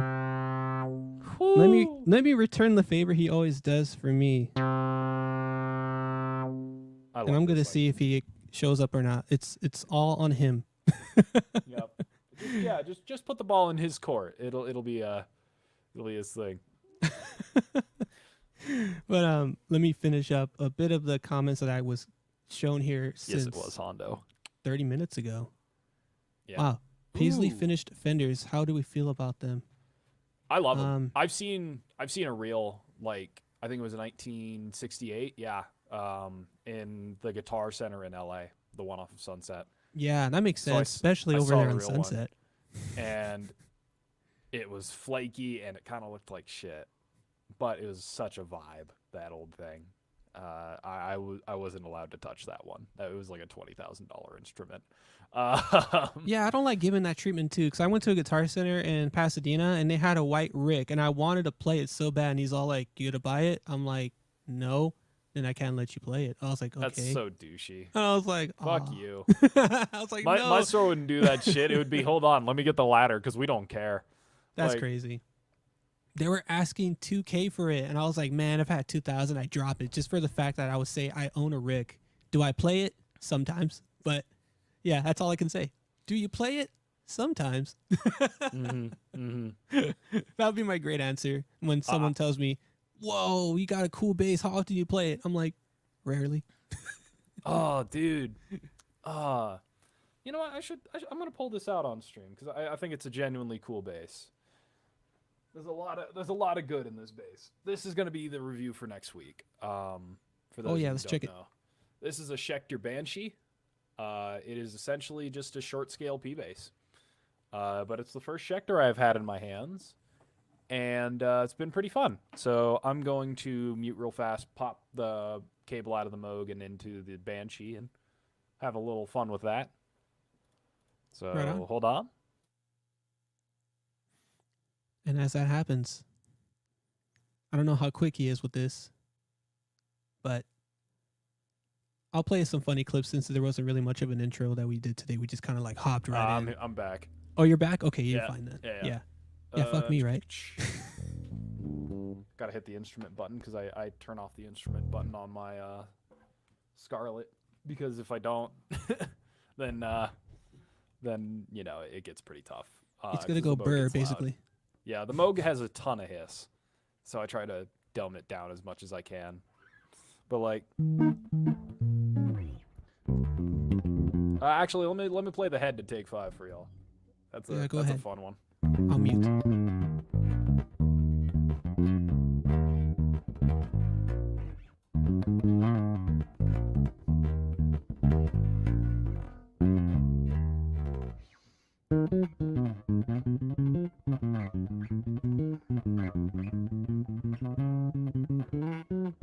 Ah.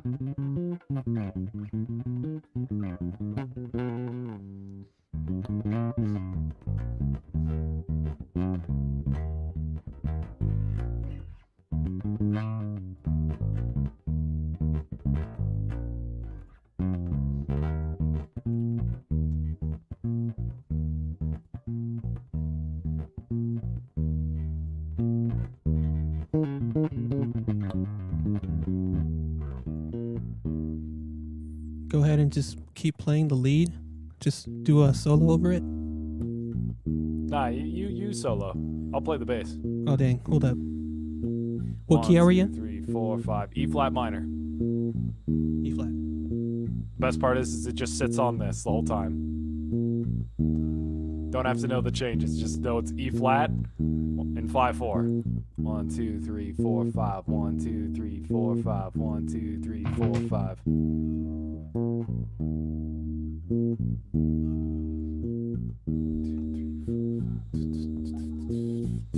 I'm trying to think. E flat. That's D sharp, right? Relative? Yeah.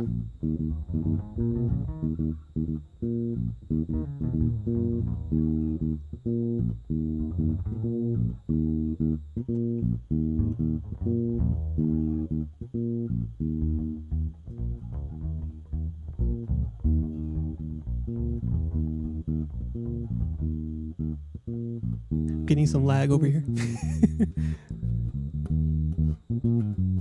Yep.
Let me know when.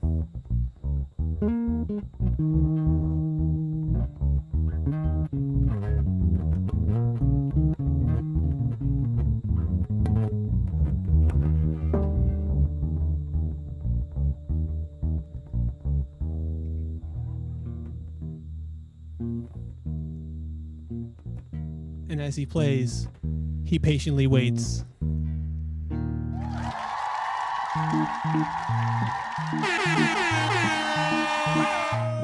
Let the bass go. Only problem is it's got quarter pounders in it.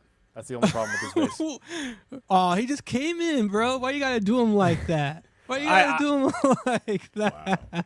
Wow. Had to do him dirty early. Hey, Bully, how you doing? Doing good, man. You had to come and try to punch me. That's kind of messed up. But, He like I love literally quarter delivered pounders. that punch, and Bully is all like, "I'm ready to serve papers." I had to deliver it here. I had to deliver it here. Here's the thing, though. If you had the opportunity to play Goldie, you're gonna. I would definitely do it. Because like, here's the thing: is now that I've had this bass in my hands, I've my opinion has changed a bit on quarter pounders, on quarter pounder style pickups. Cool. For the better, for the better actually. That's one of my favorite pickups. These DiMarzios are growing on me very quickly. I need to get new pots for this bass and it'll be done. But I did do the hole filling with the two pick situation you suggested. That's been done. It's locked in there real nice. But these gosh darn DiMarzios. The 60s Ps. Yeah, bro. Well, Now good. that's more my style, man. Those That's things are sick. It has a sexy situation, but I gotta swap these pots out because they hardly been. I don't know. You're right. Anyway, Are those DiMarzios the Oh. gold covers? It's also my first Schecter. This is a Schecter that I've been playing the whole time. Nice. And you know what, man? Schecters have been growing on me. I don't like their modern stuff. I've tried a couple of those, but this, What? I dig this. Wait, hold on. You don't like their modern stuff? like the stilettos, like just the body shape of it. It just never meshed well with me. Really? I think they sound good. I just don't. I don't like That's- playing them. They're like weird to play for me. Okay. But like this is a short scale P bass with like the P bass pickup moved a bit forward. That's If you crazy. can tell. Like I It think is a little this bit thing's more awesome. towards the neck. One of my favorite basses to like experiment and run chords on was the Stiletto 6. Yeah, man, it was a good time. Heck I yeah. had it probably 10 years ago, 11 years ago, 12, somewhere in there. It was my college bass. So I was just running all my gigs with just that one bass. So, wow. Now I'm here. Yeah, man. Anyway, how y'all doing? I just drop in like I'm running this whole thing. I'm not. This is your stuff, Sono. So we got. This is by your Sono rules. shit, man. Yeah. We're all guests in Sono's world. I just have the Moog now. Like that. I just have flavor text. You know, funny enough, for this topic that I did on this live stream, so I have the actual copy of the film Baby Boy because it was apparently my family's favorite film growing up, and so I wanted to reference the Wait, main. you Hispanic, right? Yeah. What the hell is this? Let's just say grew up in the city. I was literally Wait. 10 minutes. I lived 10 minutes away from Compton. Okay, so you cool. Yeah, you get down with Brian. Bet. Yeah. Bet. So I didn't have time. I didn't have time to prepare for this live stream, to be honest with you, because daylight savings. But Yeah. I wanted to do like this analogy because you know how in the scene of Baby Boy where Jody upgrades Yvette's car with the rims out on the car Dayton's. at the sedan. Yeah, Dayton's And I'm on that like, Accord. yeah, and I'm all here trying to give out an analogy where it's like, look, just because you can pimp out a ride with rims and all this doesn't equate to like having this bass to be like top dollar. All you did was just threw on fancy rims, but like it doesn't raise the value. That's very true, and it's very sad that that's also true. Like a Squier that's fully maxed out with guitar hardware and badass bridge. And I can cuss on here because this ain't my shit. No, exactly. Go Yes, ahead. you can. Go ahead. Motherfucker, goddamn. We freed him. We don't have to. I don't have to look at You the don't camera gotta- and go, Mrs. to make- Bully the Kid. Yeah, you don't gotta hide This from your is moms. this is the thing. Yeah. Allow me to be myself. Embrace. I'm gonna mute real fast. I'm gonna plug the Moog back. All right. So, if you have a Squier, let's say you take the Sonic, That's right. right? Let's say you take the Sonic and you don't like the pickup. You tripping if you don't. But if you take the Sonic and you don't like the pickup and you throw in, I don't know, maybe a Siric P pickup or like a Lindy Freyline or something like that, right? Like a high class situation. Whenever you go to trade that bass up or trade that bass down, you're still paying for a Squier. And that sucks. You can change the tuners, the hip shot. You can change the bridge to badass bridge or all bridge. You can change you can go with some golden age pickups from Stu Mac, get it going in there, and then that's your electronics, and then the pickups, and then you have your 60s all around utilitarian monster. That's right. $145. That's it. And that's crazy to me. And I love how when you broke all this down, because I'm just like, all right, cool. And then how much? Oh, you're asking $1,000, like almost close to a range of the Fender Americans. And I'm just like, Yeah, so I went. You gonna be this person? You're not gonna do this shit on my stuff, are you? regular show. I don't like how this is going. I don't like how this. Welcome is to going. hell. Weather's great here. You're gonna. I don't know. I should go ahead and bottleneck this while I can, and you're not, because I didn't know you had this opportunity to do so. I don't know how I feel about this yet, because I know you're gonna do it because you're Floof, and sometimes you just gotta Floof. You know, Just got to do my thing. Just got to You make. just gotta Just gotta keep you on your toes, Bully. That's all I'm doing. yeah, toes don't you know? Oh yeah, don't you know? Oh yeah, but I got to talk to a dude from Wisconsin today. Like he came down, he moved to Texas, and like I was wearing like Tejano, like a Tejano outfit because it was Go Tejano, like it was I guess Mexican Day at the rodeo. They had a mariachi band and all that good stuff. It was a great time. But he's obviously vanilla white. He was obviously no seasoning, just salt. Okay. And he walked up. He's like, "Can I get 5 tickets there, bud?" And I was like, "Are you from Wisconsin?" And he's like, "Well, how'd you know?" Oh, don't you know there, bud? How did you He was find looking, out he's that like- I'm from and then Wisconsin? He pulled out his ID and it was a Wisconsin Oh ID. my And gosh. he was like, "No, seriously, how'd you know?" And I was like, "No, yeah, everybody, I'm still here with you, don't you know?" And he was like, "I do that, don't I? I have to tuck that in. I've been drinking."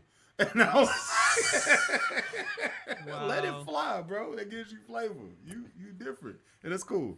Because I hear Texas lingo all the time, so it's interesting for me to be like, "You're from Pittsburgh."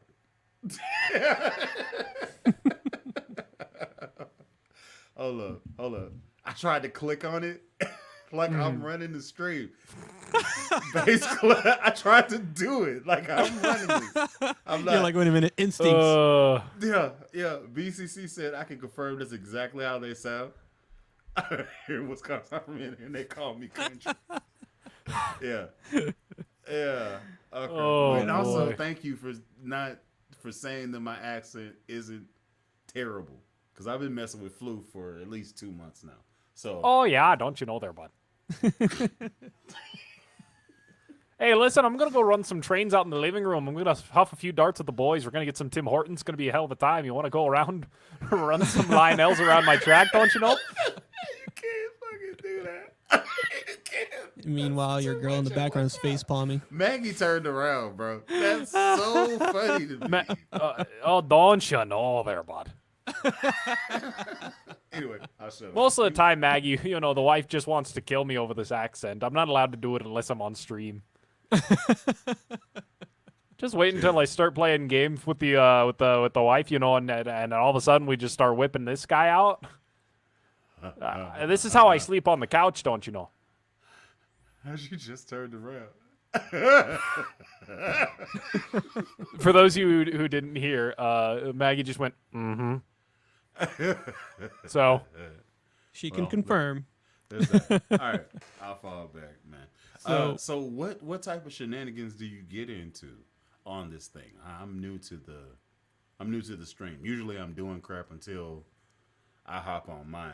welcome to And the then you Sonoverse. invade and sound bites. So- What have I missed? Not really much, considering that there wasn't really much of like a heavy topic to kind of really go over, despite the thumbnail, and that was really it. All I really do here is just kind of browse through Reverb Market and just kind of look at some deals to see if it was, if it's worth the deal or not, or to, I have a company that I'd like to get your take on. Okay. All Oops. right, so there is a Jesus Christ. If you I know. I still got to fix it. aneurysm? I still got to fix it. God. Oh no! Go back to there. No, we not going to go back. No, Was that the purple one? no, I'm not it's worried my about hit. the basses. It's my hideous desktop at the moment because I have a dual screen Oh, and everything wants to oh. kind of shift everywhere in one screen, and I'm like so annoyed by it. Fucking anxiety. It is Yeah, that's anxiety. Every time I look at it, Oh, I get okay. extremely overwhelmed. Who? Okay, hold on. We need to pause right here, right front and center. Who is asking $370 for a Bronco from the year I was born? Oh, hold up. That's not okay. Yeah, he's This gonna is- hold on to that. This is $100. And he was originally asking 400. That's called delusion. Infinity. I bet you it is. This is right And there in the beyond. headstock. This is the headstock.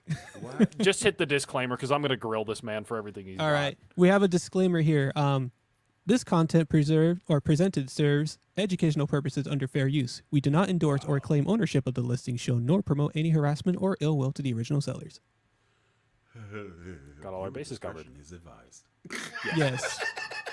Viewer discretion is advised. Oh man. For real, dude. Oh man. But yeah, what's the company, Bully? All right, Valenti, Valenti. Hold on. I think I got it right. Look it up. Yeah. Valenti Basses. I've had one on my channel, pandemic time. Lobster got a new one. I was getting there. Take it easy. Take it easy. But Lob did just. Good night, son. Lob did just pick up one for his gigging situation, and it looks and sounds phenomenal. But I do want to know, this is a type of. It's in the same vein as offbeat guitars, where they have a producer of the instrument pieces, and then they go in and make it their own. But they like mass get bodies and mass necks, and then they go in and do their thing. I had one on the channel, very solid bass, very well put together, very clean. Not any knocks on Valenti, but the price point is coming in at probably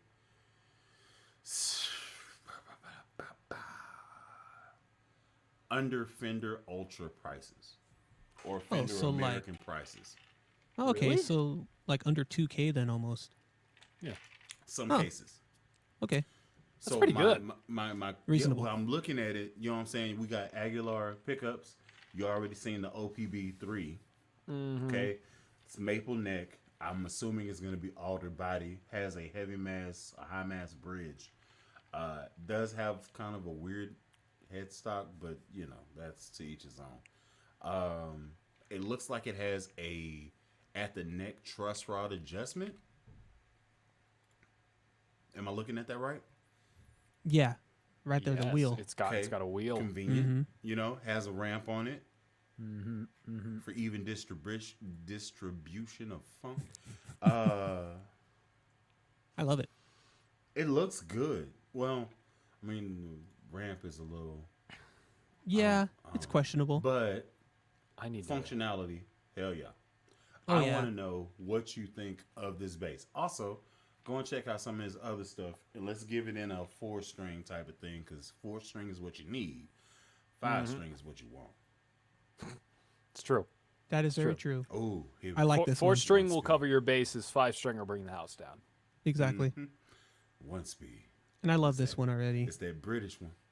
I This is the Mini Coupe, baby.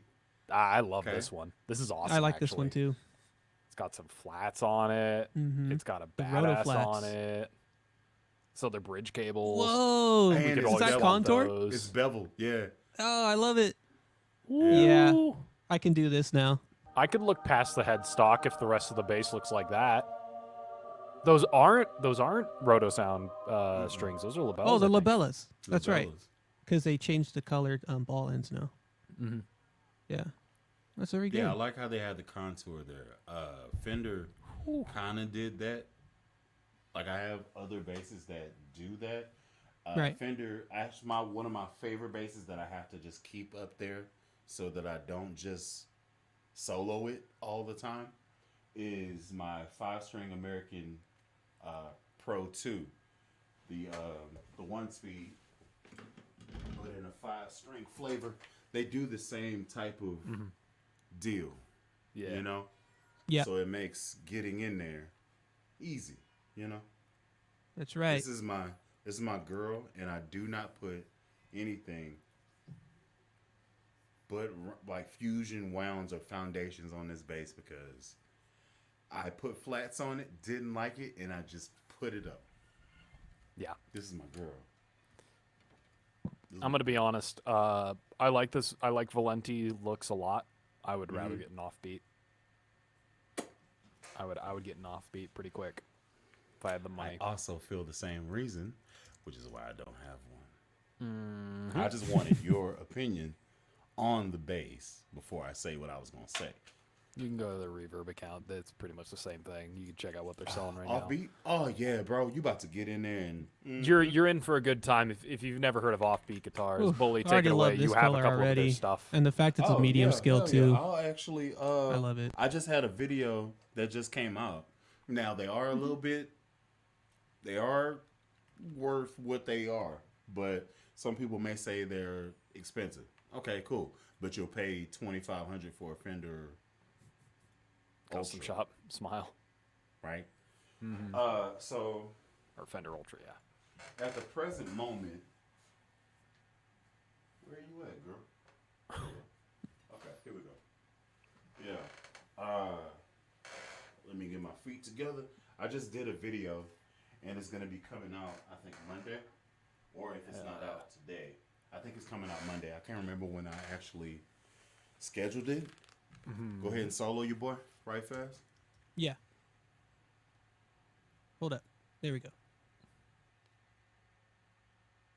So these are EMG-X pickups, and this is a double P. There's volume, tone, EXB, expression knob. This is what the bass looks like. Okay.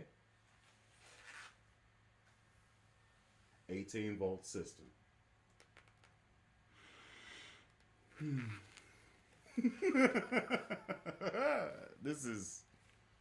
It's a good time. If you don't know who OffBeat Guitars is, Yeah.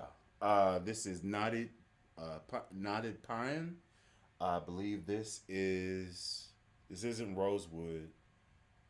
I'd have to go to the listing. Hold on. Let me get my feet together. It almost looks like an ebony. I have it. I have everything here in the description. I just got to go to the video. What I really pull want that up. is I need to email OffBeat and be like, hey, I'm in Colorado and I'm friends with Bully. Can I just videotape your guys' shop and see what you do? Really just do that and then start your conversation. Michael's a cool dude. He just doesn't know who's trustworthy, and it's been me and him working together. It's been a great relationship. So if I throw you in the door, don't mess up. That's all I tell you. Yeah, if be I yourself. throw you in the door, don't make me look bad, because I have no plans. So yeah, that's all I ask. If you can just go down there to where they do the stuff. yeah, I wouldn't and even just want to kinda take anything tour home. I can't afford around. any of their stuff. I just Yeah. want to see what they do. Yeah, if you could get there to check their stuff out, that would even be good content, because Mike is very, very private, and I respect what he does. He's very good at what he does. And yeah, so I haven't even done the video yet. I need to. Okay, so that video is gonna come out Tuesday morning. I haven't even put it together. I recorded it yesterday, and I thought I put it together last night, but I didn't. So that's cool. Let me go to the unboxing. The more I look at these offbeats, the more I agree with Floof. I would actually go for an offbeat over a Valenti. All right, so here Just we wait go. until you get to the Priscilla 70s at the bottom. Yeah, like $16.50 for essentially a 70s jazz bass. Oh, heck yeah, that's beautiful. Yeah. All right, so this bass here All right. is textured northern white pine in the color wild violet. The neck is cherry with carbon fiber stiffening rods. The fingerboard is wenge. Okay. Oil poly blend finish. It is 34 in scale. Gateau Resolite nickel tuners. Gateau vintage style bridge. EMG PCSX neck. EMG PAX bridge active. The electronics is, like I said, volume EX, volume tone EXB, and they do all the weathering. Like this looks. They do all the what do you call it? Yeah, weathering, I guess, to make it look like it's old. They do all that themselves. This retails for $19.95. Now, whenever this video comes out and you hear everything this can do, this could be your one and done bass. Like this. And also, I included this sexy ass paisley strap. Hey. You know, because you know your boy got to do it. I got to be out here with the CFG. Got to be And out it matches so well. Yeah, we out here. Tough. Listen. Yeah. Oh, tell everybody. Oh yeah, there, bud. Oh yeah. Oh. So good. I have been told that I should stop doing the accent. So What? Who? Oh, Magpie. Okay. Well, is she back there still, or is she gone? Yeah, she's back there, always still back there. watching Wazowski. she's actually just playing a cozy unpacking game. Nice. Very cozy. Okay, Pamela, So- salted caramel on And pine, snuggling the cat. EMG Geezer Butler. Think about all the. I love it. And it's a really affordable price, too. I love this. Let the bass go. That's right. Let the bass go. I love the PJ configuration, too. And just the body. I mean, it makes me wonder if you can do this body design in a jazz bass configuration. Sure you can. But That'd be great. I would love it in a 70 spacing, too. and it also comes with a case. Like it also Yeah. comes ready to get it. And it's a good one, too. Yeah, like I have good the case. case. The case for that bass is right here. Let's whip And it out, it's man. It's a gator joint. So, Whip it out. Bet. Whip it out. Pause. Pause, yeah. And then maybe after this, I'm gonna hop off for the night. For sure. Yeah, man.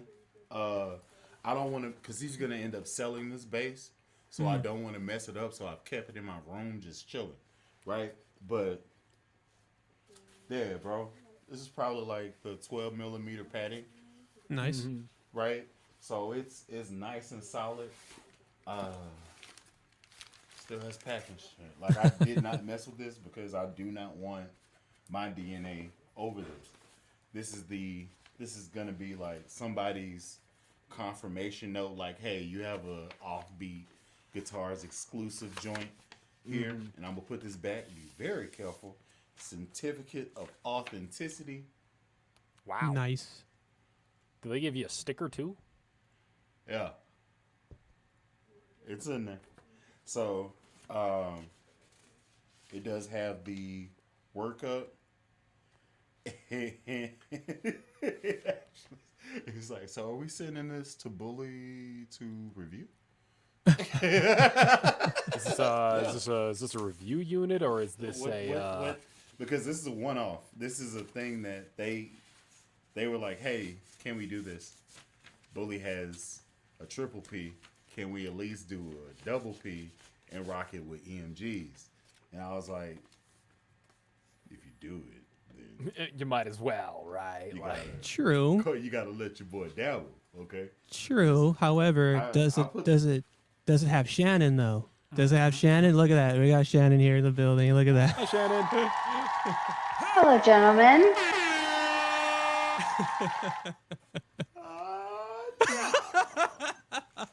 See, now you Side now smile you're in an too. environment where Bully can swear. Oh, shit! Yeah! Fabulous. Let the bass go. Mom's not here, bitches. We are out here. Spotska, bitches. That's Russian. I will let Shannon take my spot. I'm gonna head off for the night. I might just jump in the chat, but Yeah, do your thing if you can, Floof. yep. You're still here with us, even if you're gone. Take it easy, Man. Floof. That's wild. Well, Shannon, you got to get your own channel, baby. You got to get that going now. You got to do it. You Yeah. got to do it. You got to. You didn't show up I gotta twice. get a setup. Thanks for the invite, Sono. My first time on your channel. That's right. That's You right. don't need a setup. All you need is a camera and Which an she's got. interface. That's What- really all you need. Yeah. Yeah. Like, I can show you mine. Like, I can show you what I use to make my videos, and that's really just $199 Focusrite. It Yeah. really is simple. Like, it's really easy. Especially if you don't have like this. Just I love the lighting. It's a vibe. Timu. That's all. You Yeah. You could do that. Just don't go Timu, down that it's rabbit very hole. cheap. I have more crap that I haven't put up. Like, I have it, and I was like, I don't feel like doing it. So I just kind of I have 3 of these packages, and I just haven't. Hey, wife, how you doing? Okay, So, yeah. cool. Baby's going to sleep. It is 10 o'clock. Oh, baby should have been asleep. Is that my fault? So, yeah, I had to take off the banner because it was cutting off Bully's head. So I was like, yeah, I ain't going to do that. See that? Oh, the banner. Oh, Yeah, the let me get banner. you- Hold on, let me No, you're fine. hop up in here real quick. There we go. Do your thing. Yeah, All right, for sure. get out here. All right. Cool. Yeah, so what's Yes, sir. going on, Shannon? You already fixed that headstock of the Jackson? Yeah, my husband did it for me. Nice. Good on him. Very good. Yeah, Godot tuners are on. They'll definitely fit the 105. But I put up a post today. I'm looking for some recommendations for some pickups. Number one, Oh. why are you putting Okay. geezer butlers? Why are I you would say that putting too. 105s on a super short scale bass? Why are you into So those? what's interesting is the lady who kind of got me down the rabbit hole of these mini basses, it's Ukulele Whale. She's great, by the way. I just wanted to put that out there. I'll plug it in right now. She's got a couple of Kala uke basses. They came out with a new solid body electric bass. They're very nice. When I looked up what strings that they're making for it, and it looks like Labella must have partnered with Kala. They're actually using a 45105. So it's like for me, I was hoping maybe it would help a little bit with how floppy the strings are because of that short scale. I think the smaller the gauge, the less it flops. Really? I Okay. think so.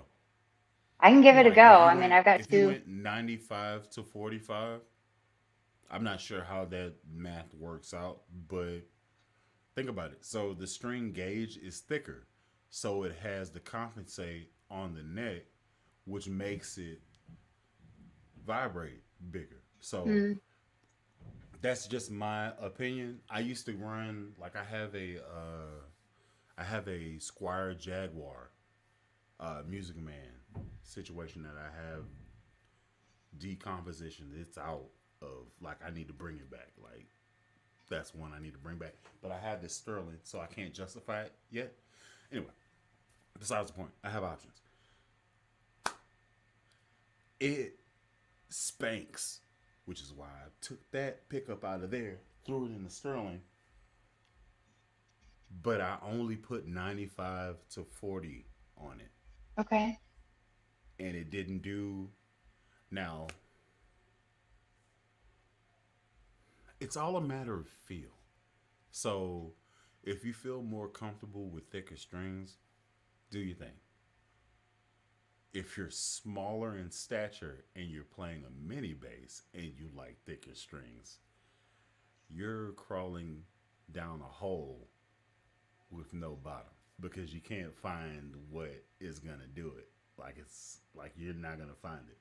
But I will say this, if you can buy some 95 to 40 gauge strings, give it a go, maybe on your flight, just for a little bit, since Jackson is the goal. Put it on a flight, see how you feel about it, and then make your decision there. That could be content for a video. You should hop into the YouTube community because one of us. Yeah, not only that, but there is quite a few helpful people out too that can even pitch in on a comment and be like, "Oh yeah, have you heard of this and this?" And I'm like, "Oh, that's pretty cool." So that's always a great opportunity on that as well. Oh, hey, go to the comments. Oh yeah, Bass clef connoisseur doesn't believe me. let's see. Opposite 1003, yeah. Oh yeah, I so see that it. had to be with the gauge thing. Could be that. Okay. Yeah. Bass clef, I'm interested in hearing your rebuttal. So go ahead and type that on up, and let's talk about it. And in the meantime, because Shannon also did give me on this rabbit hole of mini basses, there is this company for Poland, and I really love their mini basses Oh too. no.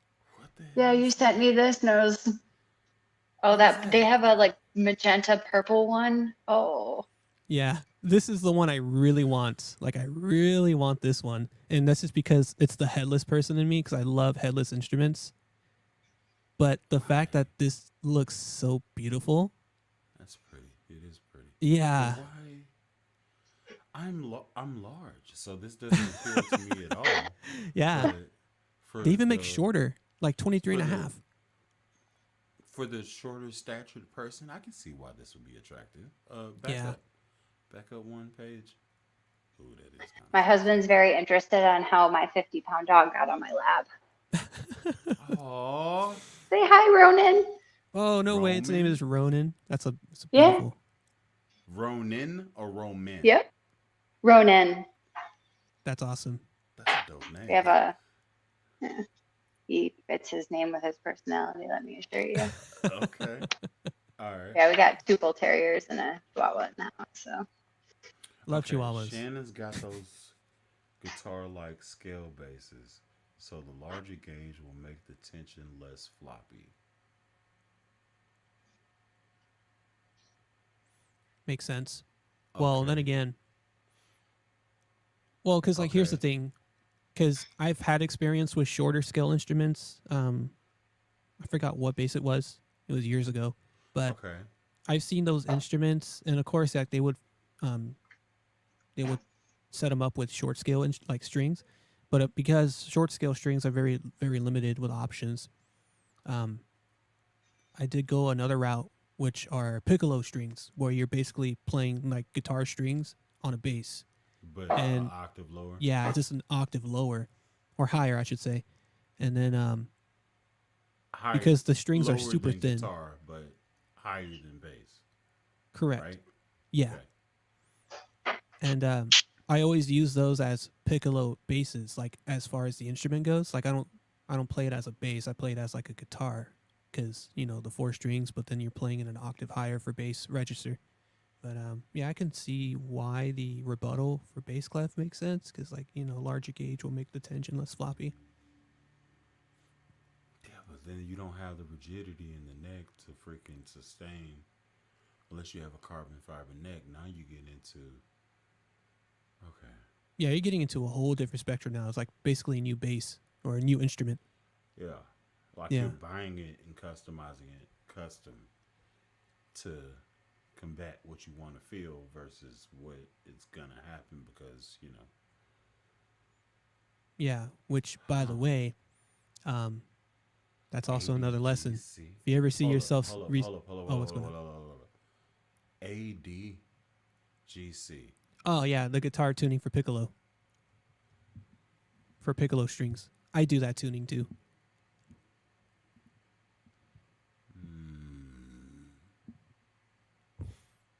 Definitely a lot to think about, Shannon.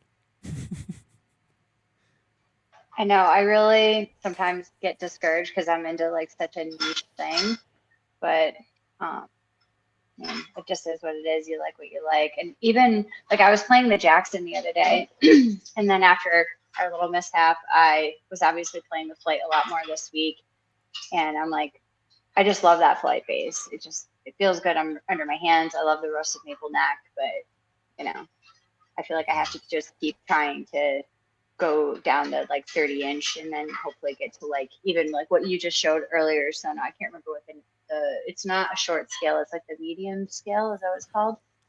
We mean from That's OffBeat? 25 inches. That's a small scale. I don't know. Oh no, the one that was before that. We were The showing like OffBeat. It was the OffBeat instruments. Yeah. Okay. This Yeah, one right 'cause here. Actually, my no, I husband don't said have like it on. over time your finger span just kind of stretches out and you're Yeah. better True. able to like handle the long scale. So Yeah. That's right. Yeah. And But I if actually you like don't- medium If you scales. don't like it, you don't like it. They actually make short scale and medium scale basses, That too. like predominantly, because Mhm. Mike is not a bully, right? So he created stuff for him, and we just happen to like it. So 32s, 30, it looks funny when I play them, but for everybody I know else you that's on the not, Minion. yeah.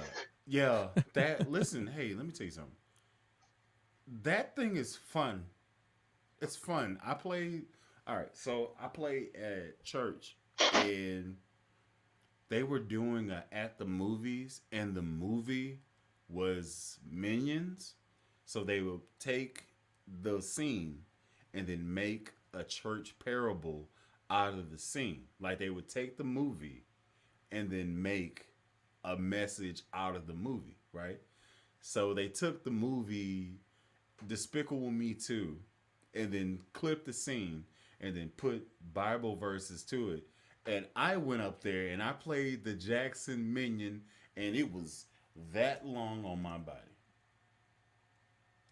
And they were like, that's a really small bass. I was like, this is called a Jackson Minion. And it was like, are you for real? Look it up. And then we played Despicable Me. So I played Despicable Me on the Minion at church. But you, listen, hey, I didn't record it because I didn't have a GoPro. All I had was the camera. So I couldn't capture it. But now I have the GoPro. So now everywhere is an opportunity. Yeah, but that's just me. Now, the person that gave me the Minion bass his name is Beard of Doom on Instagram. He actually gave me that bass for my son, which is wonderful. It's really sweet. And my son smacks it around everywhere, and it has Geezer Butler pickups, and I'm thinking about taking him out of that motherfucker. And then I don't. He doesn't understand or deserve an awesome father like me. Anyway, take over, son. This is Now, just kind of going over some comments that were left earlier, but because I was kind of like in a mini rabbit hole on this one. What was the bass that Nick West was promoting Calla. last year? Calla. What was it? Calla. Oh, She has Calla. a Calla bass. It's purple and pearloid. Interesting. Yeah. Oh, I see it. Yeah. All right, pull it up. Whenever it loads. You pull it up. This is your stream. I love it, It's and good. it had to be purple too, and I love it. Mm-hmm. Yeah. That's a Prince nut as well. Oh yeah, absolutely. Let me see if I can try zooming in more. But oh yeah. Heck yeah. It's a 5-string? Mm-hmm. Oh, that bitch crazy. Yeah. Okay. Shut up, dog. I like it. Shut up. So it's I like it. okay, volume, tone, or maybe volume. It's not blend. Volume, treble bass, and then I got it. It's Yeah. into it, and it's string through body. There has to be some specs. Okay, so I'm just looking at it. It has to be. What's the amplifier that's in the bridge? I think they discontinued that one. I think it had some problems, Oh no if I way. remember correctly. Yeah, people were pretty bummed about it. It's Dang. unfortunate. So she's like the only person to have it then, like the prototype, quote unquote. No, there's I some know. people out there They're that out have there. it, and they're really pricey. I think they're like $2,000 is what they're going for. And fully, that might be because they're discontinued. But the new ones come 4-string, 5-string, the solid body basses, and they come fretted and fretless, which is why I was like jumping out of my skin when I saw they made a fretless one, because that's on my wish list. And they're like $350. So chat's Okay. going wild. And I'm Is like, it? Uh-oh. So Bruh. number one, this is just me. They're rubber strings. Oh, no. Oh. That one is. The new one isn't. And they're 45105 from Labella. They partnered with Kala. They're on their website. Sorry, excuse my dog drinking water. no, you're good. That would be coffee with a K. Oh shoot! Hold on, man. Let me get Ah. this together. What? Yeah, purple basses are in my radar for this I year. need one. I don't have a reason to get one as of yet. Rachel from Ukulele Wales posted today that the new basses, they did not come out with any fancy colors yet, but she found somebody who made a custom pickguard, and she bought a purple pickguard for it, and it looks dope on a black body. I thought about that, and then people were like, "No, you should put that spangled thing on the DRL," and I was like, "Okay, cool. If y'all like it, bet." But I had that one. I had the blue pickguard. Yeah, just do what I want. You looking for Ukulele Wales? Yeah, is she like have a Instagram or a YouTube channel? Yep, she's got both. If you can link it, you can put it in the chat. Ukulele wheels. Wales. Like, she lives in Wales. Is it you? Like I'm not very- without the H. Okay, Yep. 20.5 there we go. subscribers. Nice. Oh, She's such she a has fun mini- lady. She has a mini bass shootout. Yeah, she teaches ukulele. She's like a ukulele music that's her teacher in thing. Wales. She's adorable. Go I'll take down it. some. Go down some. I think it's under her community post that she showed the new pickguard. She hasn't done her review on it yet. But yeah, she did like the sound bites on the fretted versus fretless for the Kala. Looked like Oh, she there's has like one a that just came out right Bareface now. 10. She has a Bareface 10. Mm-hmm. She Looks loves like that thing. a Gensler head. What the hell is that little baby up there? And Stitch. Yeah, sorry for the quality here. All There right, it so goes. she has a Bareface 10 or Bareface 8 with a Gensler head. And then I don't know what that little amp on top of it is. And then Stitch is holding it down. Oh, she has a freaking 10 on top of a 12. Oh, she doing it. Yup. And she Hell used to yeah. be an upright bass player and then was an electric bass player and then just, was like, I can't manage the weight of these instruments anymore. So when these started coming out, she does a ton of reviews on them. That's how I got into the Flight Mini I didn't bass, was know from she her even recommendation. existed, which is cool. I need That's to. Yeah, pretty she's cool. a I need to reach out, see if we can mess up her stuff. She was like the first one ever to get that cala bass. She was at some ukulele fest and they had one. It was like a prototype and she asked him and he let her buy it off of him. So she was like one of the first people ever to have one. It was really cool. Kala waited forever to finally release that. But yeah, it's under her community page, Sono, that you can see the picture of what that purple pickguard looks like. And it's nice. But Okay. she said she's not going to say where it is Oh, until so you she follow, fully you puts it follow on. Dykes? You follow Dykes? Yeah, That's he's funny. good. I like his Yeah. stuff. Yeah, he's got He's a one solid too. bass player. Yeah, he's solid. Also, go back and go to the community page like she's suggesting, sir. He wants to see that purple pickguard.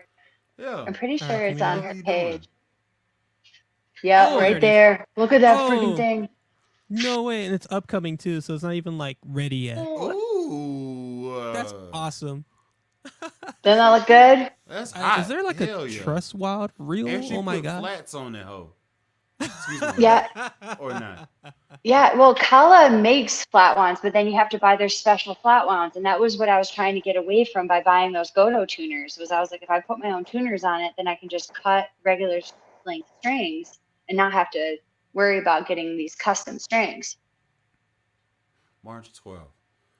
God damn it. But it's at like 2 p.m. Arizona time. I was like, ugh.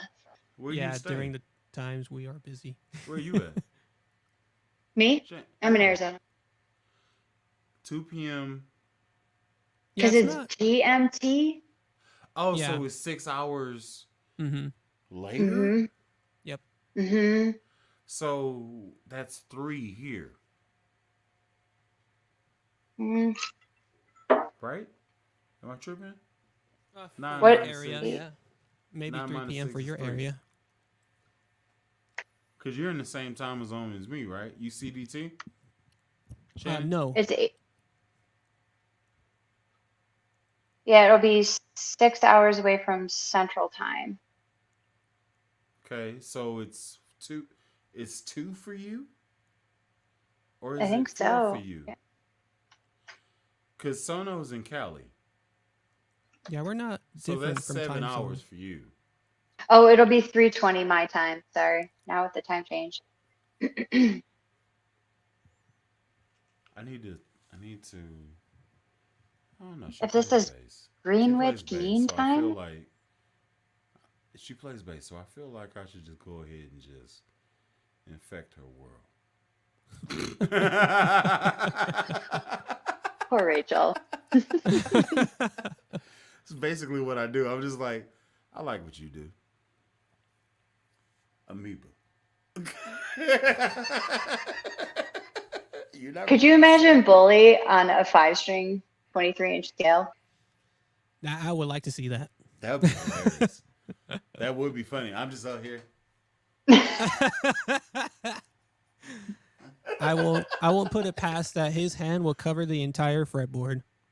Listen, I don't even have the Because bass the that I Minion's had. 28. The bass that I had that was short scale, I actually slid to my brother-in-law, the Junior Jet joint. Okay. I still have the Minion, and my spread on that one is 7 frets. Dang. Yeah, from the nut. Right. So I could go from freaking F to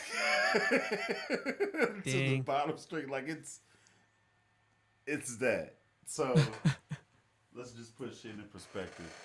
So I have this regular scaled bass, right? First fret. Ooh, I put flats on this. Oh man. Okay. So I have that spread.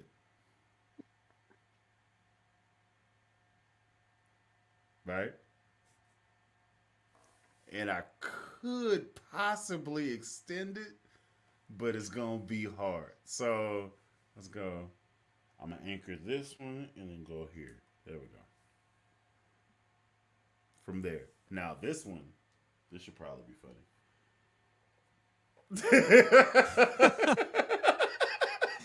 Yeah, that's not To much a effort fret. there for you. To the 14th. Bully, what was your advice for pickups, keys, or Butler? For the Jackson, that's what I would choose. Yeah, Okay. I But do the I same. would also take a look at DiMarzio. And I'm not That's sponsored what I by have on my anybody. flight. I'm not sponsored by anybody. So just hold off a little bit. I need to get pots for this bass, and then once I can actually play the bass now, I could actually play the bass now. Let me do Yeah, it. do it live. Yeah, because I have DiMarzio Relentless on my bass now, on my flight, and oh my god, the second I plugged those in, I was like, oh, heaven. Best feeling. But right? It is the It's best feeling. and then you go back to the stock Jackson pickups, and I'm like, I know. gross. It's such a It's contrast too. Pretty sad, right? It really is. Sorry, plugging in. Can you hear? Die here. You can hear it? Yeah, high rate a little.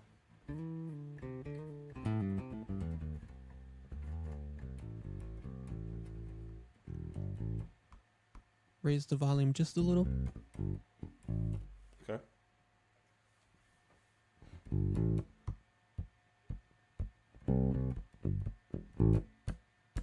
There we go.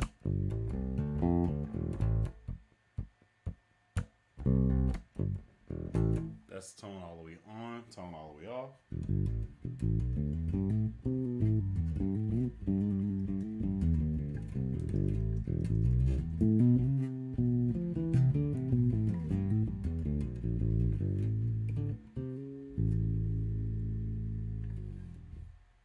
That's what flats. Pull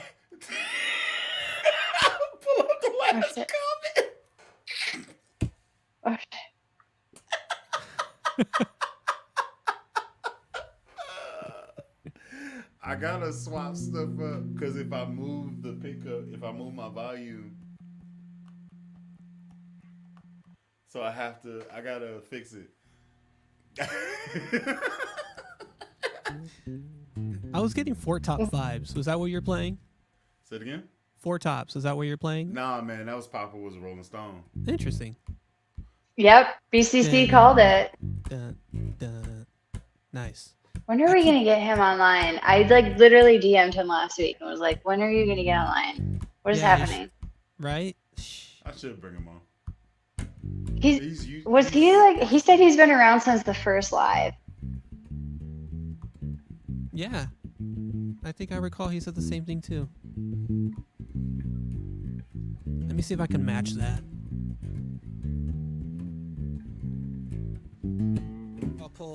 I pulled a medium. Move that out of here. Purple and a PJ. What is Yeah. that? It's the Mezzo, the medium scale from Ibanez. It's got flat wounds too. And I like how these flat wounds match the headstock color because they're purple silk. That's a sexy bass. I love it. That's a sexy And bass. Sono, do you like medium scale? You've mentioned them a couple of times. Is that kind of your go-to, or? not really my go-to, but if I were to Sono's ever not make a like large person, so I wouldn't put it past him to be down. yeah, But I thought you were taller, and then I met you, and I was like, "Oh, right? cool." Yeah. And Sono actually ran upon us. Like you bullied into the verse. Like that, like he was just Yeah. like, "Bully, lobster. Oh, I'm not leaving y'all." Yeah, I remember that time. I remember shortly after we dispersed when you were with Amp and Lobster as well as Hollywood Dave or Yeah, Hollywood Yeah, Dale. yeah, Dell. Yeah. Shortly right after I ran into Rick Beato. Yeah. Yeah, it was pretty funny. But to answer your question, Shannon, yeah, I mean, I wouldn't say medium skills are my go-to, But if I were to have my own signature, it would be a medium scale. Like, is I don't know. To me, like the coverage on a medium scale, I can actually cover a whole lot more compared to like a fretless. Even though I don't have the widest spread compared to bullies, but from 1 to 5, it's actually still not bad because I know with the long scale, I'm like 1 to 4 or even like barely touching 5. So I'm like, I think medium scales are it for me, like in terms of comfortability and like good spread. All right, so I'm gonna say this. I have the spread when I can use my pinky. Now, if you watch how I play, whenever I go off into that world, this pinky tucks in, and I'm only playing with three fingers. So my spread is your spread with 4 fingers. So we're not dissimilar. Right, So, right. yeah, what It's like I can play it right because people are watching. That's fine. I Right. catch that groove and I float off. That pinky's getting tucked because bad habits die hard. That you is know. true. So Even I still have issues. Like yeah, I need to use my yeah, pinky more. I do. I should have professionally got trained and I didn't. I was just out here thugging and loving it. Yeah, that Doing was hood me rat too. shits with my friends. That was me too growing up. But look at y'all now. I know. I'm a hooligan for hire. What are you drinking? This is listen, okay, so I got this at the rodeo. I thought it was funny as hell because it's a boot. That's a spur. So got these little mamma jammas. It's just funny to me. This is yeah. I need to bring her back. So are you gonna rip on that or what? Talking to me? Yes, sir. Yeah, I just had to set this up real quick. Real unmute quick. I should give her more At love. stage. She should have more love. Oh, you got double cameras. Raggedy bastard.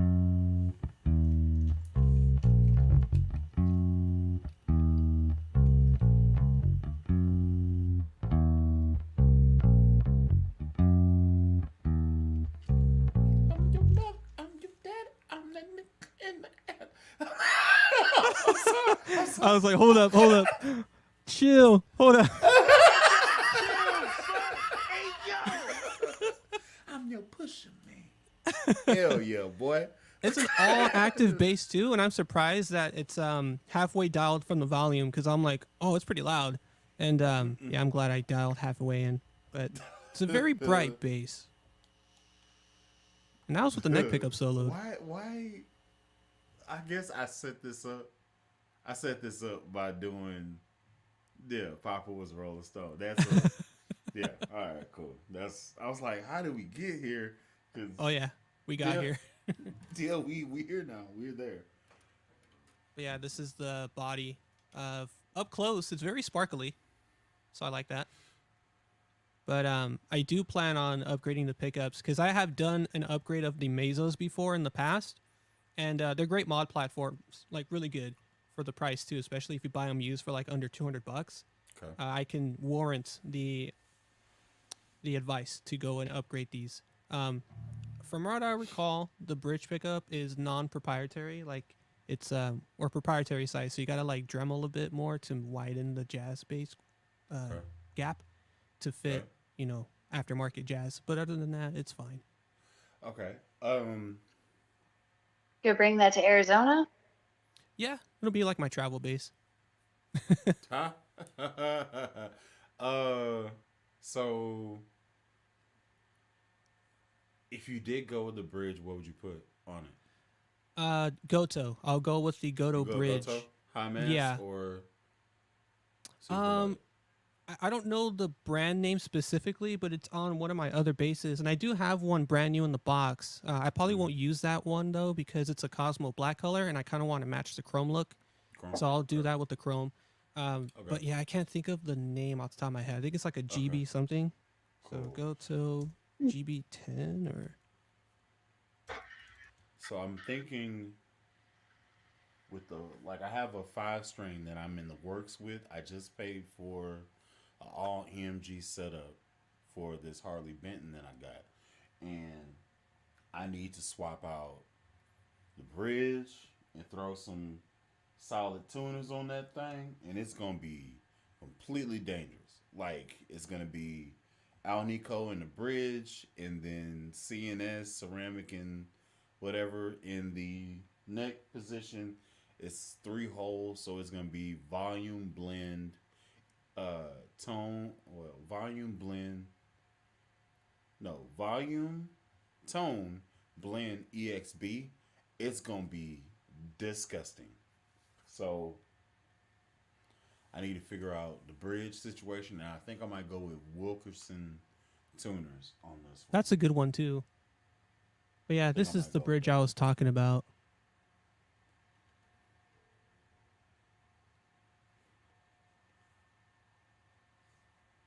Yeah, but I know what you mean. Wilkinson's bridge. This might That be might be kind of a another- silly question. Yeah. Sorry. What's the benefits of upgrading the bridge? What does it do for the bass? Sustain and balance. Yeah, Mm. I would say balance. More so balance. I know with my ESP bass, the stock bridge, it was already bottomed out, meaning like I couldn't adjust it lower than I wanted it to. So I just went with a upgraded bridge that can allow me to go lower than its initial setup. And that helped a lot actually, because the neck on the ESP had like a bit of like a bow, like past the 12th fret, where it just dipped. And I wanted to have the action of the bridge lower to accommodate past the 12th fret, and it helped with a new bridge. So that's is also another benefit of why people upgrade their bridges. Thank you. Yeah, that's actually a good idea for Wilkinson's bridge on this Yeah, Ibanez. Wilkinson pickups, not pickups. Well, pickups are pretty good too. There are Just good. depends on what you're in the mood for. You know what I'm saying? But if you go Wilkinson tuners, I had a bass that had them as the tuners that I swapped out, and they held tune longer than they needed to. Like they were. I don't have that bass anymore. It was a 6-string SX bass. It was the one that I like completely modded. It had black hardware, and then I hot rodded the pickups, and then I put in an Aguilar preamp into it. And then my friend needed a bass, so I just kind of just slid it to him because, you know, bass bros. And I regret it. I ain't gonna lie to you. I regret it. But I do have this one. I have this one. And this is a lot more dangerous than that bass is. And this is all EMG. So I just gotta swap these tuners out eventually. This bridge is solid, so I'm gonna leave that alone, but I gotta get some ultralight tuners on this bad boy, and then this is gonna be perfect. What strings are on that? These are DR neons. They okay. They coated. They're more for effect. So when like the church I play at, they do a whole bunch of black light and smoke and mirrors and stuff like that, and they look awesome. Cause I watched the videos, I was like, oh yeah, Nice. feel every piece of this holiness.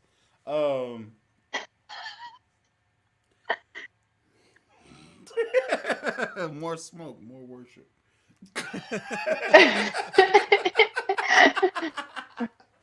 Feeling Yeah, closer man. to Jesus by the second. Yeah, by the smoke. Yeah, you just float up there. Really. I'm trying to talk them into give me a raising platform, and then the smoke can just come out of the platform, and then that would be phenomenal. I can engineer it, but they won't. They didn't listen to me, and I was like, y'all need to get with the program here. Actually, give me a camera. You got these guitar players playing bar chords. Give me a camera. I'm giving you the goodness now of the Lord.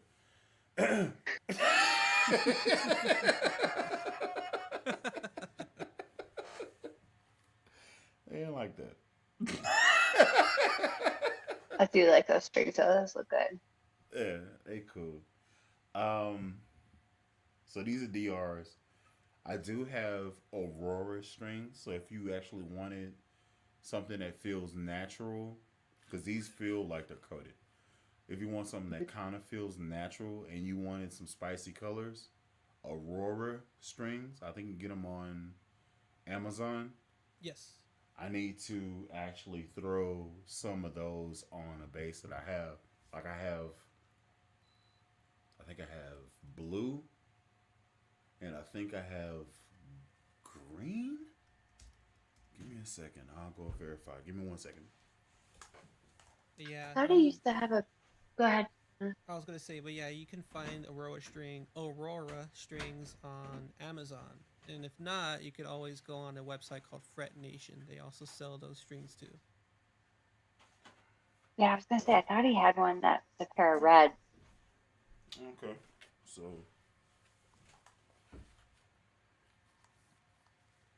All right. Sorry, I'm taking over your stuff. No, I needed a break. So I have a 45 to 105, and this is in the orange flavor. Nice. Okay. And then I have a 45 to 125, and that's in the blue flavor. And this Oh, is what the strings look 125. like. Oh, Yeah, that's a 5-string situation. Yeah, thick boy. Yeah, thick boy. Thick boy. Thick Yep. boy. Yeah. I'm actually contemplating.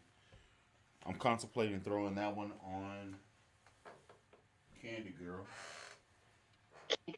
oh. That'd be a great pairing. Mm-hmm. But the foundations on this, it makes it sound so butter that I don't want to mess that up. Like it's. I feel like white strings on that would look cool. That would be it nice, probably too. would be crazy. Yeah. That probably would go down. Yeah, it's not. Yeah, I've never seen these Aurora strings. Oh, damn, they've got purple. Oh. Yeah, the purple is nice. Yeah, man. They have gold strings. I put gold strings on maple, which is my first signature bass. So I had gold strings on a bass that had gold knobs, gold bridge, gold tuners, gold neck plate screw. Oh boy, you couldn't tell me nothing. Tell me shit at all. Sorry, you don't have any basses with colored strings, do you? No, I used to, but I just couldn't do it anymore. Oh, that's beautiful. Sparkle. I put gold strings on this bitch. I was like, I don't remember that. Was that a video? Did you have that up? Yeah. You couldn't see it because there was so much gold everywhere else, and it's just gaudy. Like she's talking when she walks into the room. Like she hella talking, real tough. She's. Oh, I love that neck. Yeah.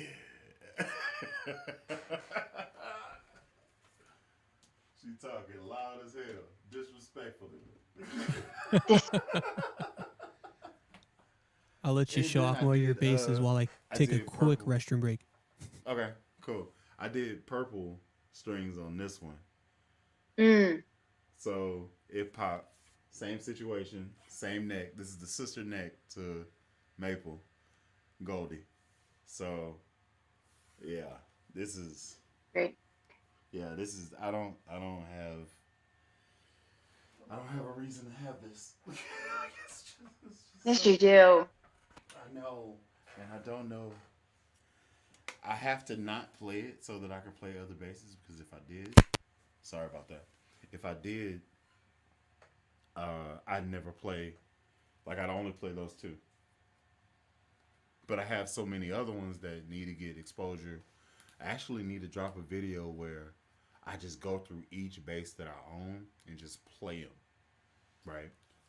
That sounds like a lot of editing. Didn't Lobster do one of those a while ago? It was Yeah, like 300 he plus actually bases. he did one, and actually Maple was in that video. He was like every Oh. bass that I currently have in my possession, and he did that video. It's like an hour long, but I would do however many basses or however many guitars. That would be one video, and I would just put it out day by day,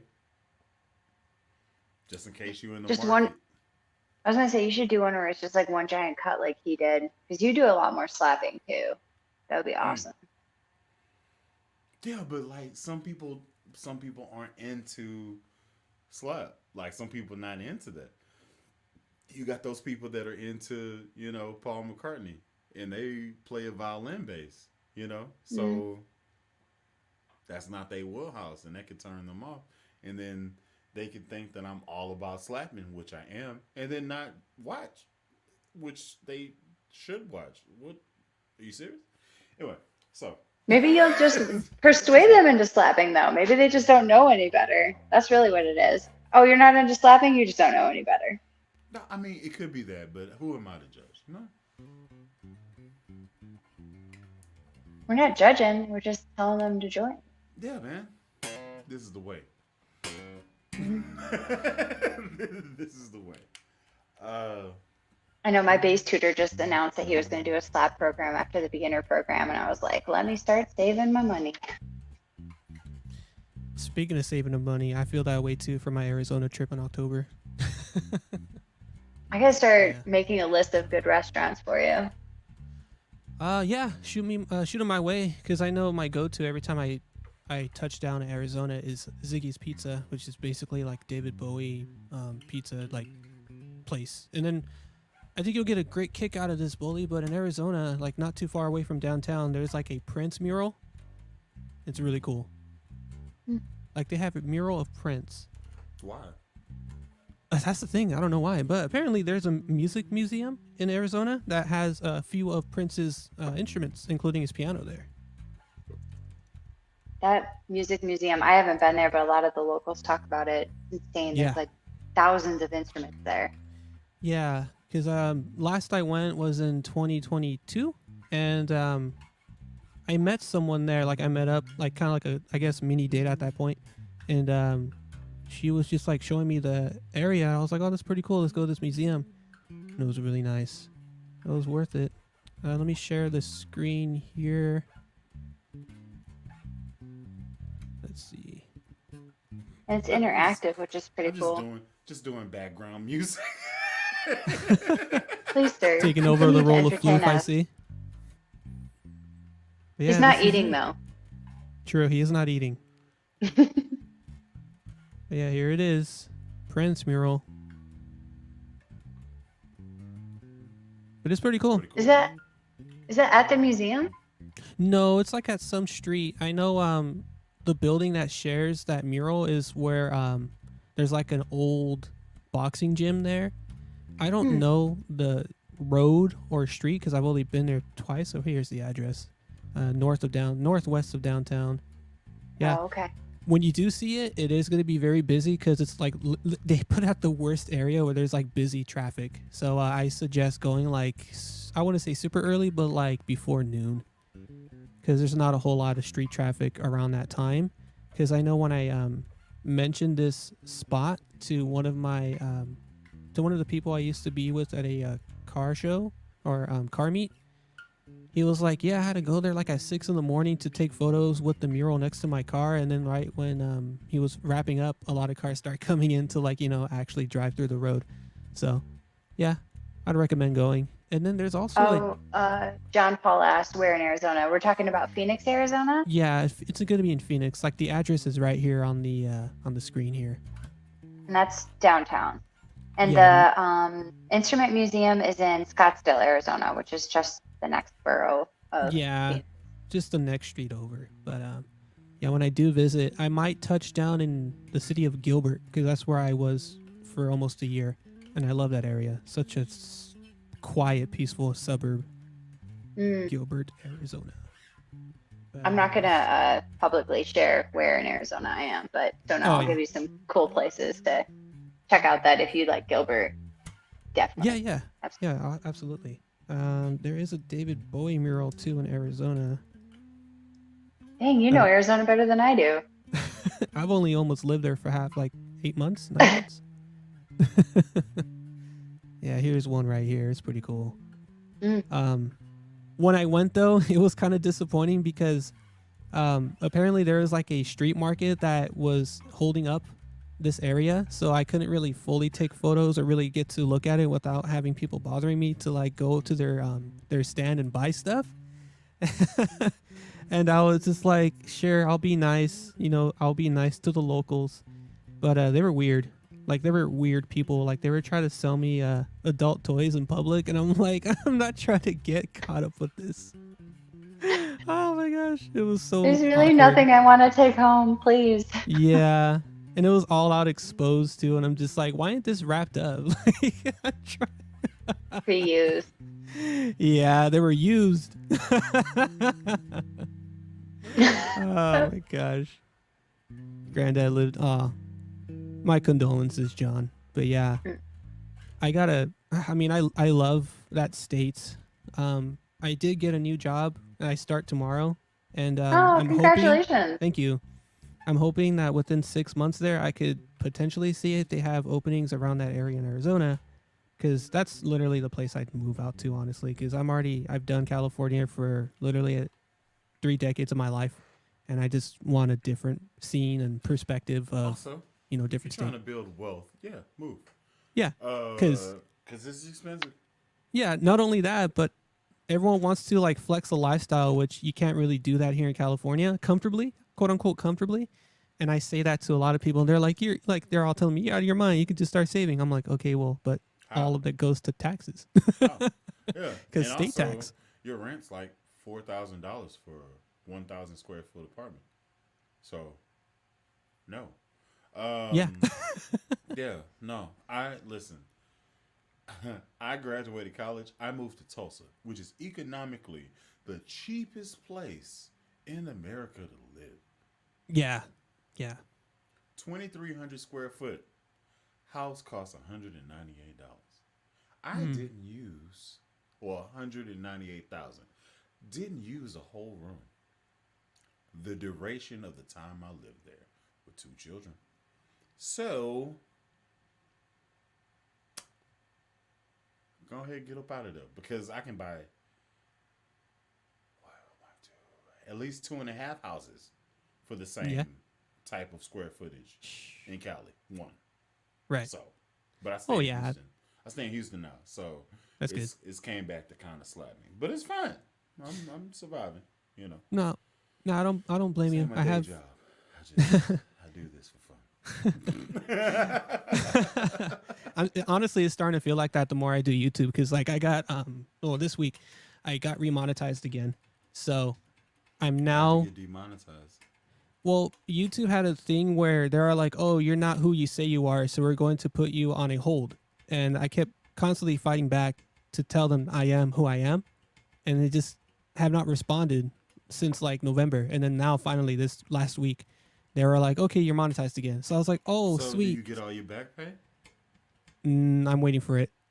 That's trash. It is very trash. So I'm like, that video that I put for the top 3 best and worst, it got 40K views. I should have been getting a good check from that actually, and nothing. So I'm like, this sucks. Anyway, I'm not going to go or bury myself in the past with that because I'm now monetized again. So now it just means I got to grind again. But at the same time, I'm like, well, I have a new job now, so I don't really have to worry about quote unquote grinding too much.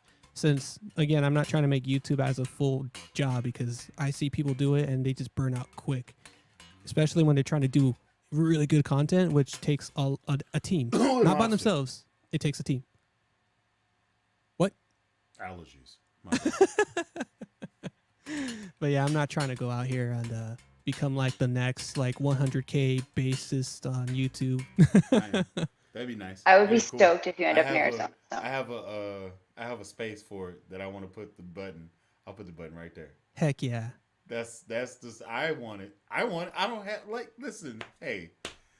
I went to a comedy show last night. And somebody that was on the stage that if he wouldn't have shown up, I would have been the person playing the bass.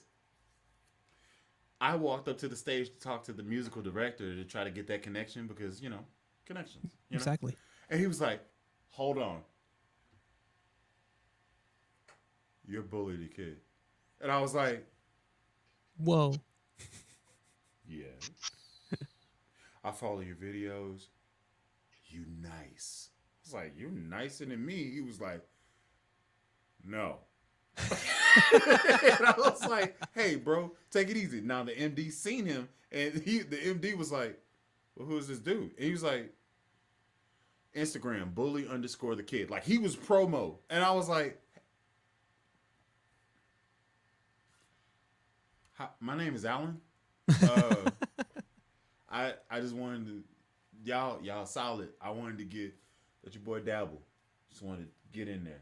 And he was like, give me your, here's my Instagram. Just put your, and I did. He was like, over 100K followers?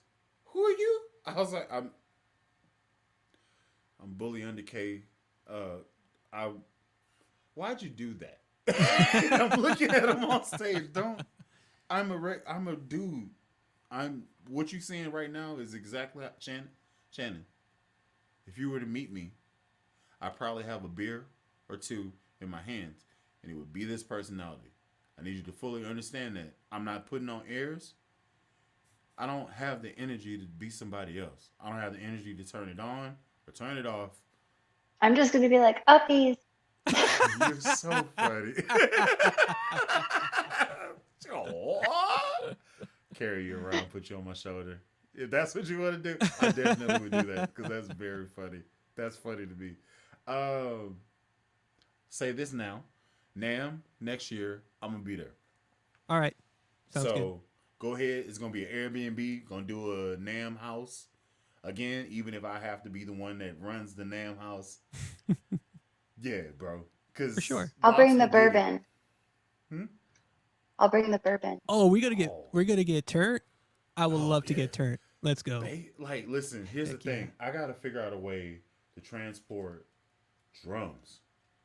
Like, I don't want Ooh. to buy drums out there because we bought drums and then took them back after NAMM was over with. I just gotta. Where is it? Anaheim.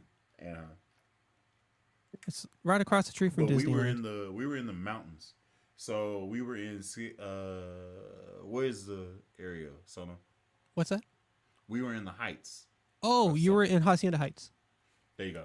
Yeah. We were in the mountains. Yep. So if you go to my NAMM video from last year, we were on a mountain and it was treacherous to get up there. But it had a pool.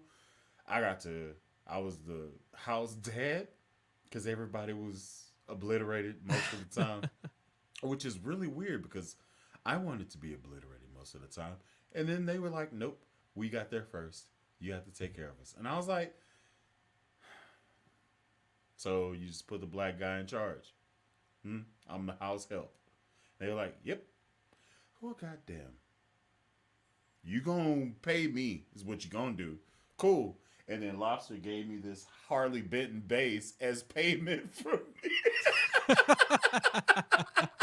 was like, fuck you, Lobster. Is it really like 5 hours, 5.5 hours from Phoenix? Yeah, from Phoenix. Yeah, you're not Bully, too far. I'm Yeah. friends with a drummer in a blues band out here. Maybe I'll see if he'll let me borrow a drum kit because I'll definitely drive if it's 5.5 hours. Yeah, it's not a far I'll see if he drive. wants to go if you're okay with it. Hey, number one, yeah. So if I get an Airbnb, we just trying to get it together for 3 days. Don't worry, we'll talk. We'll Yeah, talk. Don't worry. I'll get talk. Floof involved 'Cause, too. like, I don't know if I want Floof there because Floof, I don't know Floof that well, and he's different. Floof is different. I don't know if I can take Floof like where he's able to get to me. Like, I don't know. Like, I need to be able to like lock him out. Like, hold on, Floof. It's 7 a.m. I don't. Floofy time. Oh, whatever he says, I don't know.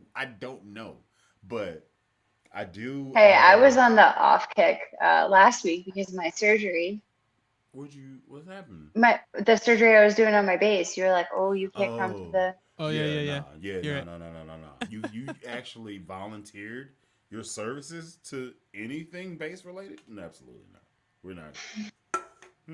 You don't care. You're the Mad Hatter. I'm fine. I'm fine. Completely fine.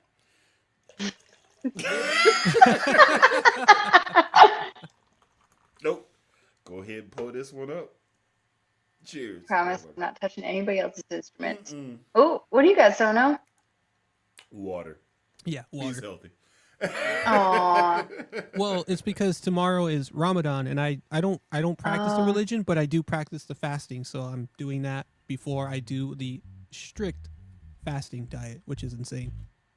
I did it last year, and it was good. I might do it again because it was really enlightening. You do get the health benefits on top of the clarity. I think it's very interesting. I used to do a ton of fasting. I highly recommend mineral water. It makes a huge difference. I'll look into it because I do have like a grocery list of food to stock up for the whole month of March till like mid-April, because that's how long the fasting is for Ramadan's 30 days. So yeah, just been Remind me, Ramadan, are you able to drink water during the day or nothing? no, Right? nothing, like nothing at all. And then when iftar hits, which is basically sunset, that's when you can eat and do whatever you can. It's a very I wouldn't say crazy because I do want, like, I respect all religions, but I would say like the Muslim religion, it's very Muslimic, I would say, right? It's very interesting because I am very open-minded when it comes to religion. I do like to dabble into each religion to see how they practice, and Muslim would be the most interesting one. So yeah, Yeah. I No, respect it's a it. very interesting practice. It is. But yeah, I highly recommend the mineral water when you're outside of your fast time. It just kind of helps reintroduce some of the electrolytes that you're kind of depleting throughout the day, on top of water for sure. Oh But yeah, of course. All right, I'll put that onto the list right now for tomorrow. easy enough, But yeah. especially if you like something that's sparkling, because it's the sparkling water. Some people don't dig the texture of it, but Right, you don't mind it. right. Okay. Sounds good. Yeah. Also, what's your bourbon? What's in my bourbon tonight? I got an old fashioned made for me while I was in the line. Oh, you bought that life. Yeah, man. Hell yeah. Bass player. How'd you get with the guitar player husband? That's weird. I'm glad y'all together and he made the drink for you. hmm Oh yeah. Yeah, we're Hell big yeah, bourbon bro. lovers. Yeah. Here's the thing. He knows what the fuck he has. Whiskey, I don't he have to say says. excuse my language because yeah, Sono, you have liberated me, motherfucker, and I am goddamn happy. All right, Turn up. So, oh shit. Okay, so I hope I don't bring this shit back to bass hang because my mama see me cussing, like she Get the she soul. talked to me. She talked to me aggressively about Floof. Like she was like, "Hey, who's this little white boy?" You know it's serious whenever the black lady says something is little. Not I only see that, you with your little show on your little Facebook or whatever, doing your little talk or whatever, your little TED talk or whatever. But who's this little white boy with the glasses that be talking with his potty mouth? I was like, Floof, yeah, you need to do something because that's not of God. And I was like, this isn't a Christian podcast. I'm talking about bass stuff, and I'm 37. And she was like, and you ain't right with the Lord. And I was like, stop.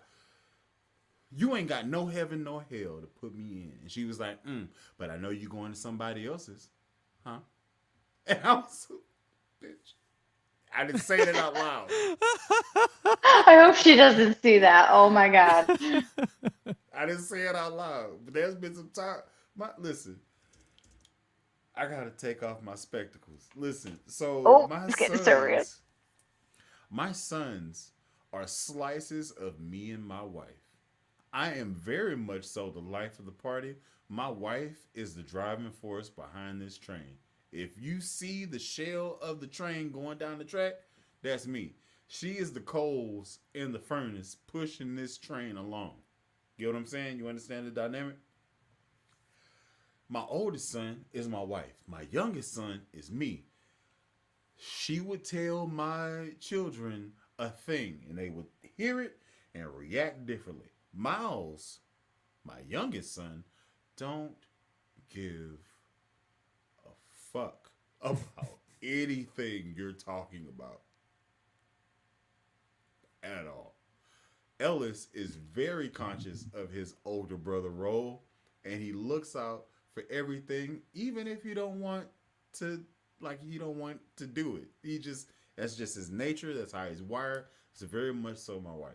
That's what I asked for when I got children. Right? Cool.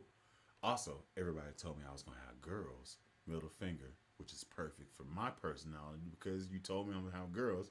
2 boys. Suck a dick. Now. Oh shit! This is like I unfilteredbully.com. love this. Yeah, listen. Timestamp 303 Bully Unfiltered. I just gave Send you this to Mama Bully. that. Ooh. But that will mean you would either have to call her Miss Heifer or Miss Cow. Either which response is gonna elicit very saved fuck yous. Now, you can choose your fate, which is fine. It's fine. But that's what's gonna happen. I get to send these soldiers out and piss her off. And it's phenomenal. Oh, for her to stutter, and discipline is, oh God. That's my new favorite thing. I like that almost as much as I like playing bass. For them to do something and then her not know how to respond back to it because they have the audacity to do it and they don't know to be scared because I don't raise them like that, and then they just do the thing in response to what she's doing, and then she's sitting there,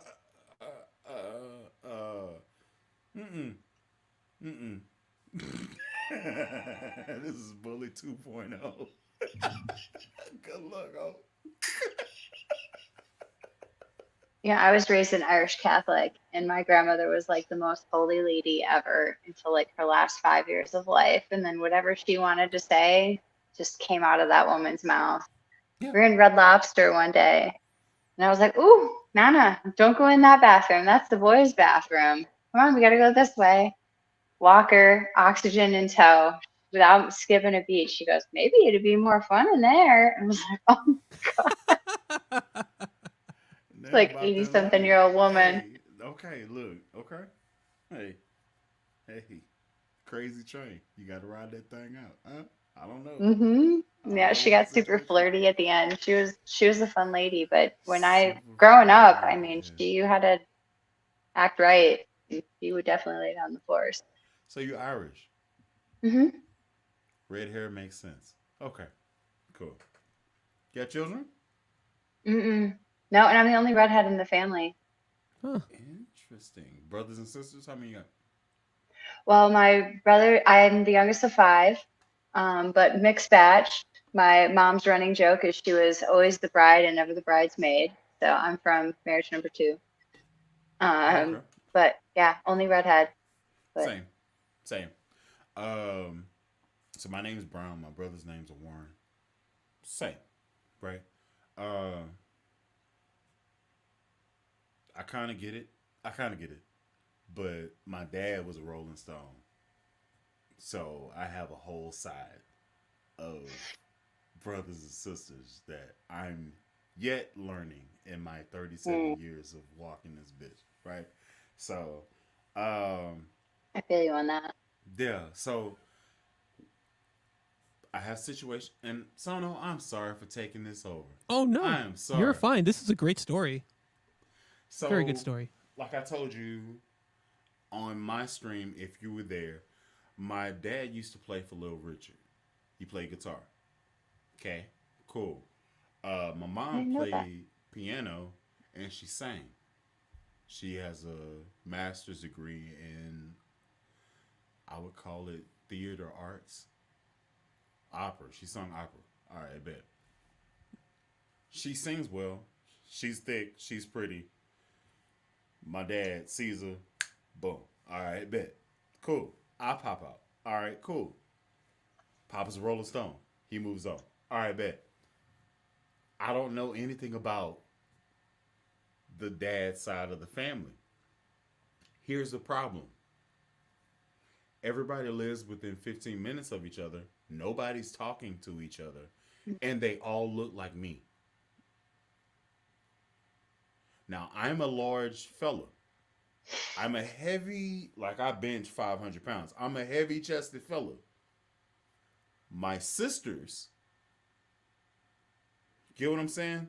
So now it's soft features of my face looking back at me because I met them very recently. And they're like, hey, you're my little brother. No, the fuck? I'm not.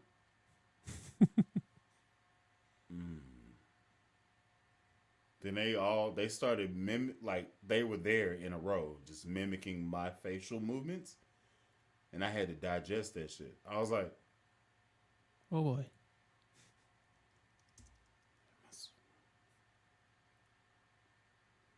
am I sexy? Look, I'm sexy.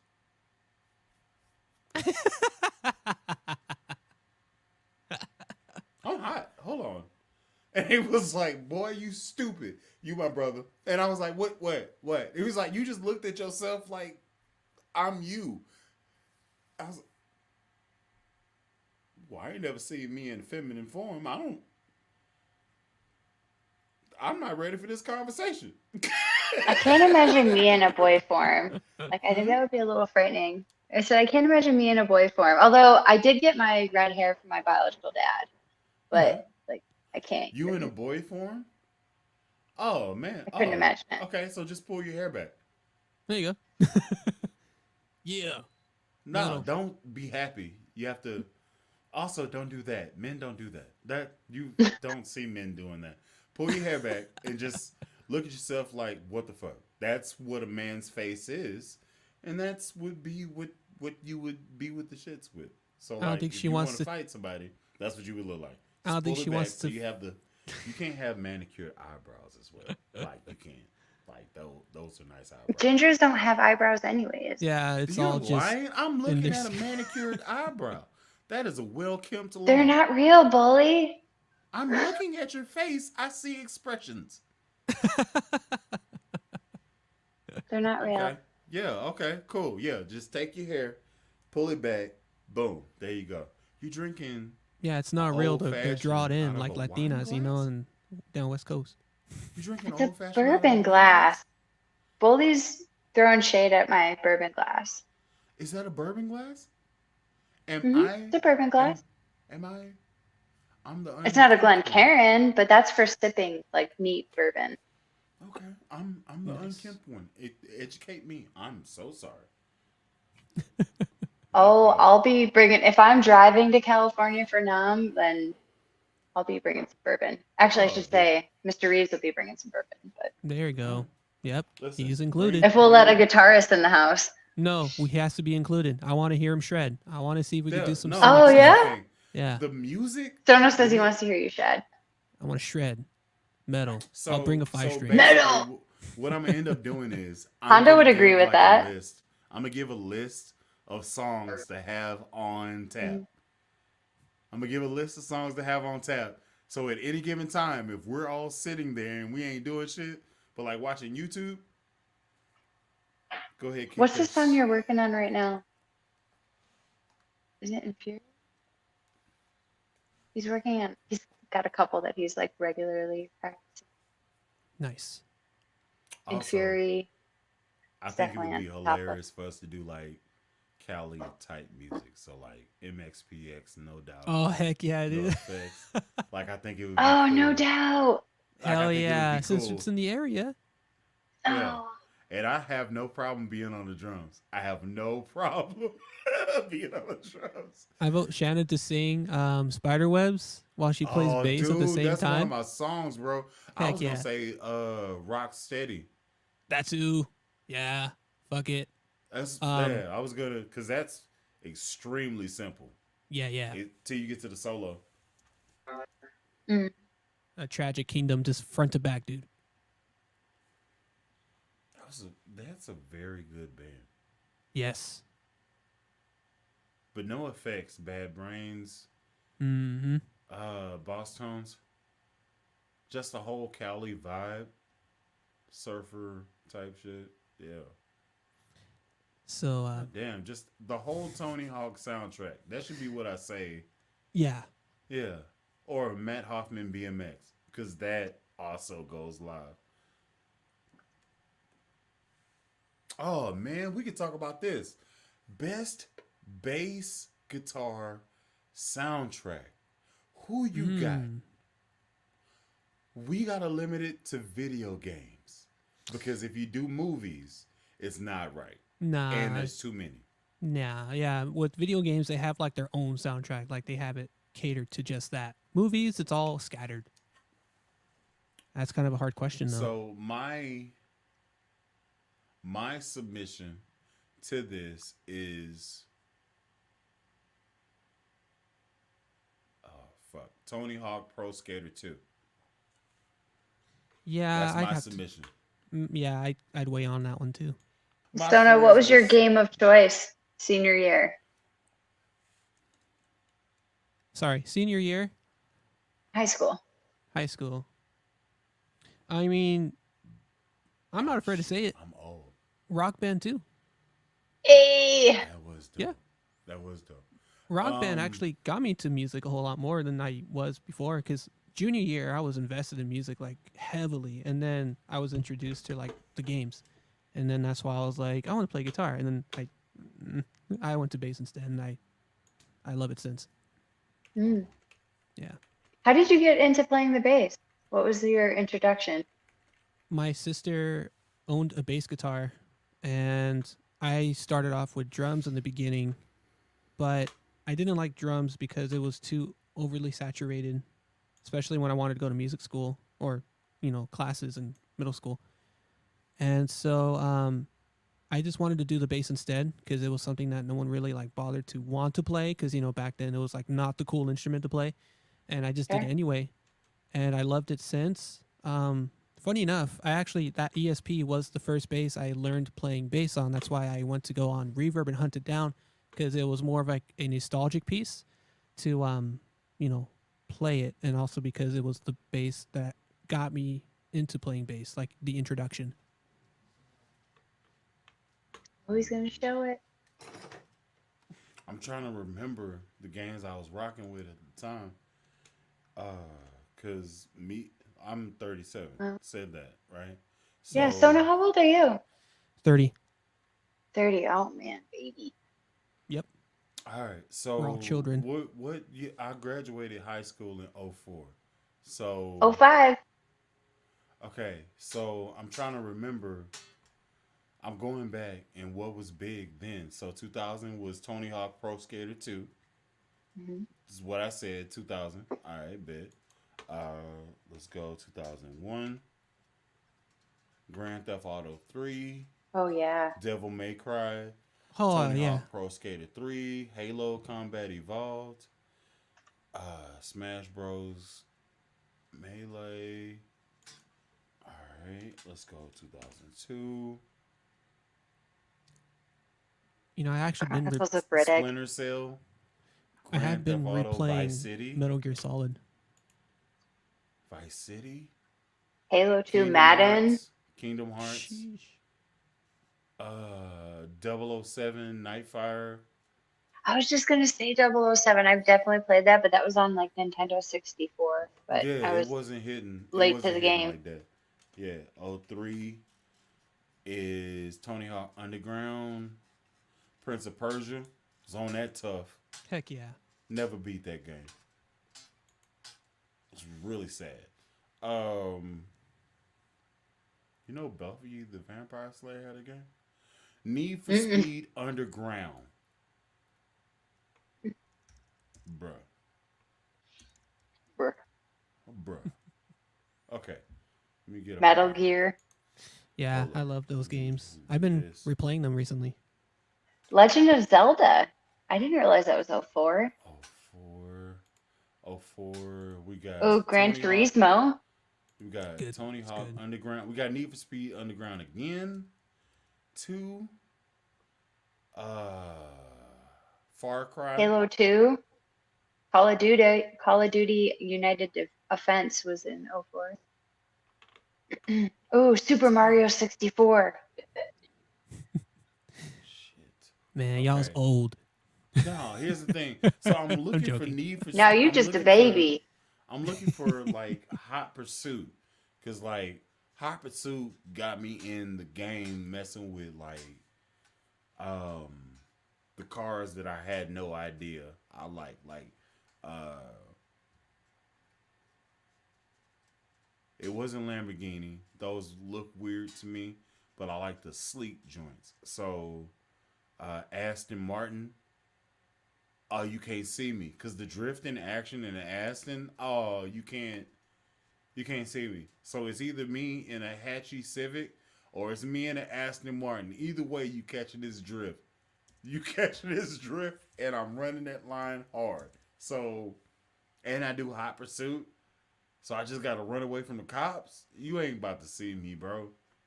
I'm gonna hit that figure eight BCC on you. class of 90. Love it. What'd you say? Class of '99? No, When? 90. BCC was Oh, class of 90. Dino Bassman, class of '99. So he was there when Cash Money took over. That's crazy. Okay, class of '90. What the hell was out in '90? What was the big thing in '90? What music was out in '90? Atari? Economy now. What was the economy like in 90? Oh, bro. I mean, Right. you had Senior. You had Bush Senior there. Oof, So rough. hits. Let's see. Super Mario World. Street Fighter 2. The original Doom. BCC. Oh, yes.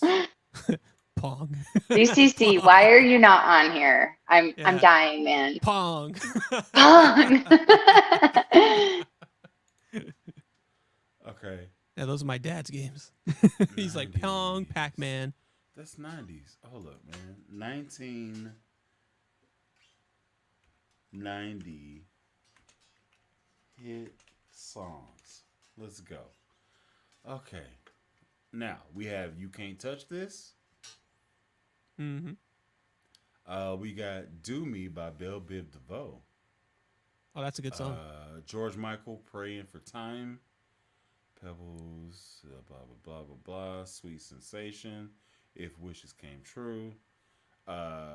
It's okay. Bell. Oh, Poison came out in 1990. Okay.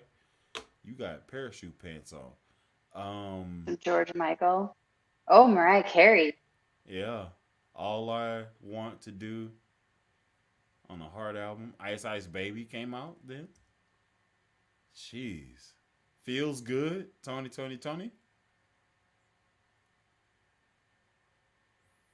Okay. I love that collab with DJ Quick on Tony Tony. Vogue by Madonna.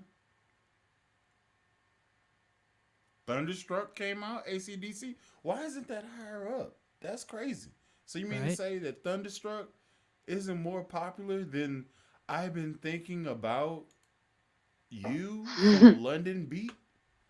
You killing me. The hell is a Depeche Mode? Do I know this song? What song's called from Depeche Mode? Enjoy the Silence. Oh, yeah. Do You'll I know it. this song? Yeah, I think you'll know it. Hold up. Let me get in here. When did Sade become famous? Was that like the 90s? Mid 80s to 90s, like early 90s. Oh, Yeah. freaking love her. She's good. Oh, man. The first time I ever heard her, I was like, who is this? Depeche Mode. Yeah, she's Enjoy the good. Song. I ran across her album at a record store, but it didn't have the original cover. So the guy was able to hook me up and just said, yeah, $5 for the album, which is like her first album with Smooth Operator on it. It's really good. Hmm. I don't That's like another this. thing. Yeah. I need to hit up one of the guys. There's a toy shop in Scottsdale, I believe. And he does DJ events. That's where I usually get my connection from. So that'd be great. I'll probably bring some records and do a spin. I was going to say, I was wondering if you're going to be working out here. I'll definitely attend if you are. Yeah. I still got to connect with him because he did plan to do like an event when during Halloween week, because that's when I want to go and visit. So, yeah, I got to reach out to him again. I I know should see he's if been- the blues band that I follow can get you any connections out here if there's any venues you want to hit up. Yeah, I know like 2 years ago I wanted to reach out to a couple of musicians if they could like do something when I was there, but I don't know, just time, just didn't work out. You want to jump on stage and do some blues? I can't play blues. Why? Come on. It's the freaking I- pentatonic scale. What are you Just talking pentatonic. about? Oh, okay, then all right then. Sounds good. If it was What are you talking okay. about? I don't know. I kind of get a little bit stage fright when people be like, "Come on in." I'm just like, "Oh, Oh, Nah, man, they were no. chanting my name the other day. I was dying. yeah." I'm just like, "Oh, like even though I do play it like behind a camera and I used to do shows, now doing it again, it's like I feel like a beginner again." Why? I don't What do you know. I'll send you some of their Well, stuff, here's the thing. Sono. They're super So nice. So this is what you need to think about. I don't even know if I'm very loud and if you're paying attention, but am I loud? I'm loud. No, you're fine. No, you're not loud, but we can hear you. Okay, so bass guitar players don't get any love, right? So we just in the background off dump, right? So fuck it. Right? Yeah. Oh yeah. Like if nobody gives a damn. Listen, if I play something wrong, everybody knows. That means I'm important. That means you shouldn't talk shit about me because I can solo probably better than you do. Fuck with me if you want to. That's why I bought a 6-string bass. I dare you. And I have pedals. Oh, I Fully have spiting. pedals, 3 10s and a 15. You are not going to overfuck with me. Nope. You're not. Sono, the crowd for the blues group is like so welcoming. That's It'll be a good vibe. You should Yeah. definitely come out. Good to Yeah, know. don't be violent like me. I choose violence. You should choose Bullies smooth all like- waters. Yeah, yeah, bitch. What? Thank me you. having this I need to join this shit more often, sir, because this has been More than welcome. liberating. It's 3 hours long. I am sorry that I have extended this longer than your normal, Nah. but this has been food This is an for occasion. my soul. I don't have this for my mom not to know who the fuck I am, and I could just actively give a damn. Oh, it's the best thing I've And it- experienced in the last 2 hours. It's been good. I'm pretty sure your mom means well. No, she And- does. She wants me to be the best version of me, and I'm just like, bitch, you raised me. Your mom means well, but when you were Everybody do. describing her, No. when you were describing her, I have a feeling she probably acts like this, right? I don't know if you hear it. Hey, Grandma. Do you hear anything? Ashtray, you little bitch ass motherfucker. Come I on, wish. see your grandma. That'd be so great. Oh, that's my I wouldn't know what to nigga. do with myself. You been wearing them Jimmy hats like Grandma gave you? Yes, ma'am. How are you? I would. Oh, my old stinky ass is fine, except for my arthritis in my trigger finger. But I can still stick and move. I bet you can. That beating the police give me didn't slow me down a bit. Come on, motherfucker. Give me your best shot. Come on, no. Grandma. I don't want to do nothing like that. Oh, come on, Come nigga. on, Grandma. I don't want to do that. Stop. Come on.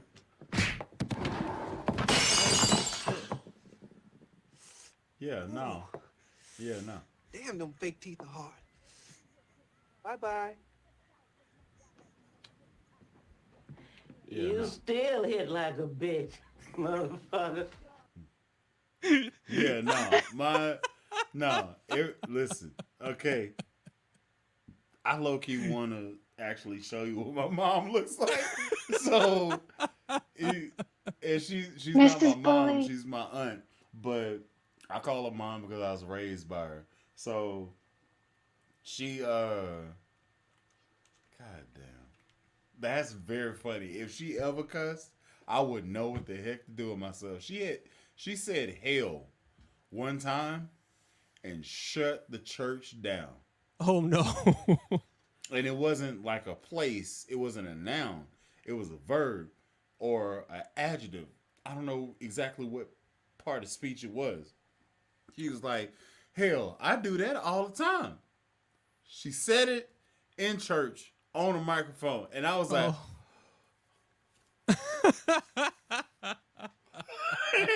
She was like, "What? Oh man. What?" And I was like, "You can't say that, can you? You can't say that, can you? You My grandmother used to be like, "You made me use the Lord's name in vain." Mm-hmm. Man, listen, it's a technique to making a motherfucker feel bad about some random nonsensical stuff that you would do every day. Like the guilt trip, I had to figure out what the formula was because man, listen, I am 6'5", 4. Either way, I'm Puppy. tall. Okay, he's like up. She seen me having a tattoo and she lost her mind. You didn't just mar the temple of the Lord. I was like, I'm not a church. Mm, Go my ahead. marriage isn't real because I wasn't married in a church. It's Well, ridiculous. as long as it's in paper, right? It still counts. I mean, Mm-mm. Not not to a that's right. Catholic. recognize I was it. gonna say not if. Oh yeah, you're right. Yeah, that's right. Yeah, I if knew she a don't couple recognize of it. Hashtag Didn't happen. Catholicism. There you Yeah. go. Yeah. It's. Oh man, I've played a lot of basses. I'm going through my Google photos, and I'm like, I have played a lot of basses. Where's Mama Bully? I see her. She is about 25 minutes away from me, which is close enough to be dangerous, but far enough away that she's too lazy to come. Valid answer. Good Yeah, answer. man. Got to do that. Why you ask? Oh no, I thought you were gonna show a picture. I'm trying to find it at the present moment. I'm literally scrolling through. Like I it's. hear the scrolling in the background too. I'm actively ASMR. scrolling through, trying to find a picture because she doesn't want to be. She knows who I am, and she doesn't want to be involved in any social media anything. But Where was our gentleman who knew where you lived from last week? That was so funny. Oh he yeah. knew he That knew poor about the guy. I feel area. like I ripped on him too hard. I was like, oh, I hope he knows I was joking. I'm Yeah. pretty sure he jokes. He knows That about one the joke was area. He knows about the area, which is cool. But also, leave me alone, cause people weird. I made a whole shirt about don't be weird, and that's for a reason. I feel like if you're part of the bass community though, like you're just naturally a little weird. Like we're all here because we're a little weird. I was gonna buy one of those shirts from you, Bully. You should, um, for your own collection, not for me, cause you know that'd be like 50 cents in my pocket. But if 50 you cents. just don't want to talk to people and you just want to walk away from them and say don't be weird, then that's the perfect way to do it. You don't have to talk to anybody. Ooh, You just turn around and walk away. feel like I need this hat. Hmm? Bass clef deuces. Oh, Ah, yes. it's a solid, Oh, solid hat. I need to wear my merch more often. I think I need this. Well, What's you the got back NAMM for look that. like? Yeah, I need to wear Oh, my it's a merch more snapback. often. But like, Oh, I don't wanna be poster board man. Like I don't wanna. It's weird. Well, you have a sign behind you. You could probably do that with one of your merchandise. ooh, and a turquoise. Oh, I'm sorry, scuba blue hoodie. The hoodie season has officially left the building in Arizona. Mm. Y'all had a hoodie season? That's right. It's pretty cold the Yeah. past couple weeks there. Really? Mm-hmm. You even had some snowstorms, right? Or a couple of snowstorms. There was some snow in Flagstaff, You if I can't remember have correctly. snow in Mm. Arizona. That's Yep. You Hell can't have yeah! all That the and weather. monsoons. That's not cool. Yep. Snow and monsoons. The hell? Get out of there. Shit's messed up, man. Yeah, that's why I don't mind going back over there. This because this is my mom because I did not know that I had this photo. Got to Sono, download that. you got to keep me up to date on this whole moving to Arizona gig. Yeah, I know. It'll probably be maybe about like 2 or 3 years in the making. Oh, really? Well, I Okay. mean, I'll visit, but like permanently be there, it's gonna take some time. But I'm working for it. That's all that matters. Yes. Yeah, because I love the I people know. there. I found a Proper picture was of him. mentioning wanting to play his bass. He's like, I don't know how my neighbors are yet. And I was like, they're probably bass fans. I'd be like banging on the wall and be like, turn it up. Sure, you never know. You never know till you're in the thick of it. Also, I know. he I has was an walking interface, around. so he has headphones. So I don't understand what Yeah. the problem is. I don't know. I was walking around last spring and there was some people in like a garage and I think they were just like warming up for their band. And at the time I was like way too shy to do that. But now I'm like half tempted if I hear the band playing and I could hear the drummer. I'm going to go like knock on the garage Mhm. door and be like, hello, will you be my friend? Hey, I get down. Right? Let me get down. You know, it's Teach funny me your that ways. it's funny that you Listen. mentioned Proper because you know, before the live stream I was watching like random videos on YouTube and then Scary Movie 3 popped up and this scene came up and I was like, yo, is this really Proper? Oh, it's loading. Oh, man. Oh, it's loading. Oh no. There it is. There it goes. I don't know if you see it. There it is. Yeah. Like that character. I don't know, man. Proper talks like he's normal. He's not. And I have to. Oh, I love me some Proper. You He's got such a a sweet broadside guy. him. You got a broadside him because he talks like he's normal and we're like abnormal. And no, bro. Like you're in your house and you have a hoodie on and a beanie on. It's East Coast life, Bully. You just don't Yeah. get it. I'm a New Yorker. I get it. That's fine, but you're weird still because that's Hmm. not normal. You're in your house. That's a controlled climate.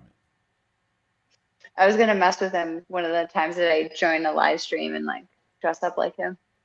The You should headphones have. over me. You really should have. Actually, he's probably not watching this. I would be very happy if you did this on the next Bass Hang, which is going to be Bass Hang 100. And When's it I happening? might have a special guest of the Crustacean Nation involved. Nice. When? That could possibly be next week. I don't know. I didn't do it today because I had to work a rodeo shift. So, I'm looking at next week, but I will keep you, Sono, involved because you got to be involved. Shannon, if you want to be involved, you can. But like the atypical guests that are there got to be involved. I got somebody from the UK that's gonna be involved. I got somebody from Utah that's gonna be involved in this thing. I might have somebody from Pittsburgh that could possibly drop in and say what's up. And if you know, you know. Okay? That's right. So Bass Hang 100 and I'm cross promoting. That's fine. Oh shit. I allow People it. are happy. Yeah, bring it. Bring it in. Bring it in. Oscar Reyes. Yes. Mm. Yes. Yes. Yes. Yes. Yes.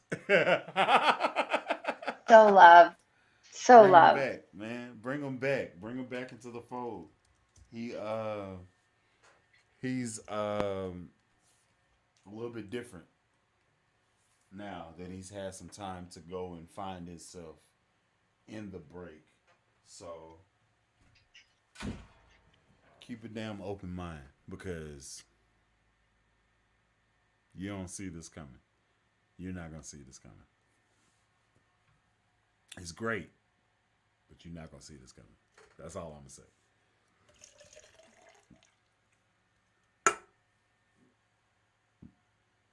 That's all I'm gonna say. It's gonna be good. Bass Hang 100. I'm a heavy promote it.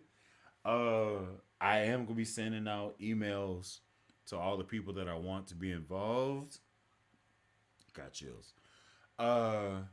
So if you don't know, Amp the bass player, Sono, you need to be there. Is Sono Floof, frozen? Sono looks possibly, frozen. probably. Sono, move if you can hear us. Nope, Oh, he's gone.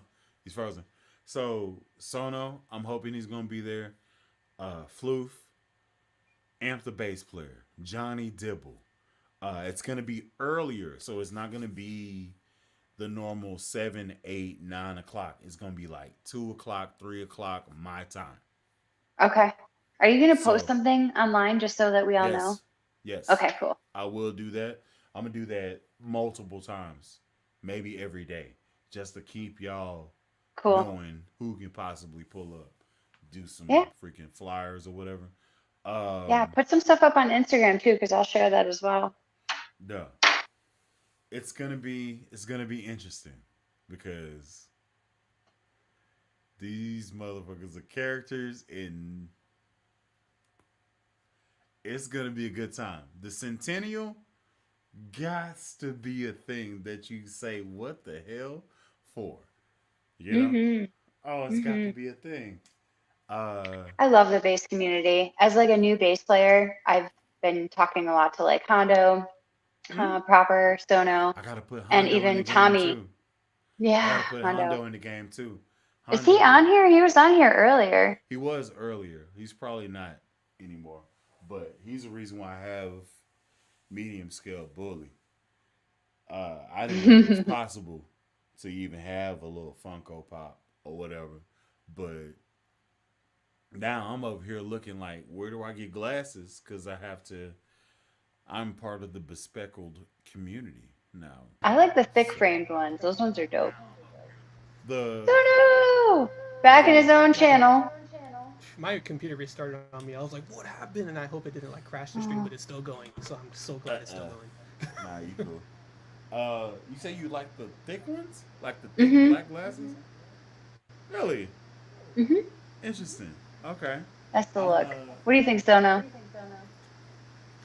From what I caught, almost half of. reverberating. Yeah, sounds good. Yeah, I don't know. I should go and get my other glasses and see which ones, cause like I have 5. I have 5 frames, and this was my first one. I was like, yeah, this works for my face. I look like a professional. I'm out here doing bass. What is Bring On Shada Kaka? Oh, bro, Heck yeah. that's Johnny Lee. Yeah. Holy cow. I could probably do that too. That'd be great. Yeah, I could probably bring on Johnny Lee Long. I could probably do that. Johnny Lee Long. Look at BCC. BCC, you need to get on here. For the love of That God. too. Ah, He could be one of the people too. Yeah. Yeah, I think Bass Clef is the one that does the red light thing. Like he's a mystery. he's never been on before. I was actually like kind of going over with him like what the experience is like clicking through the link, making sure you have your headphones on. So be on my channel. BCC has been on. You told me he hasn't. I think he has. Are you Unless thinking I'm of? You're thinking of the somebody guy else. from the UK. Oh, that guy. No. His name starts with a B or something. But yeah, that's not BCC. Someone else. Yeah. But it starts with like a B though too. Yeah, he was the guy that's played with a bunch of famous people from like the 70s and the 80s. Yeah. He's the guy that I connected with a lot when it came to like that type of music, because the type of music he plays with those people I actually have on vinyl, and it's just a small story, or small world I should say, because those people. So if that's not BCC, then No, I don't someone know else. who Yeah. BCC is, and also, yeah, if I don't know who you are, you should be involved in the bass hand because you're one of the usual suspects. Yeah, he's an OG. He's from like the very beginning. Yeah. He was in that whole movement of disco Studio 54. Like that's just some crazy shit. Someone's got all those finals. Love it. Let's see. So Sono, it's what 10:44 Yeah. over there. If y'all guys gotta go, you got Right? to go. Yeah. Past my bedtime. Right? Yeah, I gotta get up. Well, congratulations on the new job, Sono. Thank you. Yeah, man. Yeah, So I'm looking forward welcome. to it. It's going to be a very interesting schedule as well. I'll be working 10-hour shifts for 4 days, so that should be Oh, interesting. Hey. nice, dude. You get 3 days off. What days of the week are you on? So Monday through Thursday, and then I get like Friday to Sunday off. So I'm like, Nice. Same here. That's where I'm Nice. at too. I just started my Nice. new job like 6 weeks ago. Same schedule. Nice. very cool. So you're adjusting. Yes. Are you on days now? It'll be nights because I'll be working with Amazon for IT. So like because those buildings are 24/7, it's kind of like they need a rotation of people that do morning and then night, and then this is where I'll come in at night. So basically, like fixing, repairing, or even like setting up devices for the associates that need to like help scan devices and basic Amazon packages and all that stuff. So I'll be troubleshooting that type of stuff, like Nice. their scanners. So interesting. So you technically will get off at like morning on Friday. Pretty much, yeah. Okay. Like at 5 in the morning. Crazy hours, but Cool. I don't mind it because I'm more of a night owl. Cool. Okay. All right. Well, thank you so much, Sono, for having me on. I'm gonna go ahead and drop off because Yeah. it is about to be 12 o'clock over here. And, And it's already about to be 4 hours of this live stream, which is going to be very interesting for timestamps. yeah. I'll probably get my friend to do it because he's the one that is somewhat in control of my channel, but not really. All right. Well, peace. All right. Good talking to you, Shannon. Bye, Good talking to you, Bully. Sono. I'll talk to y'all later. All right. Take it easy.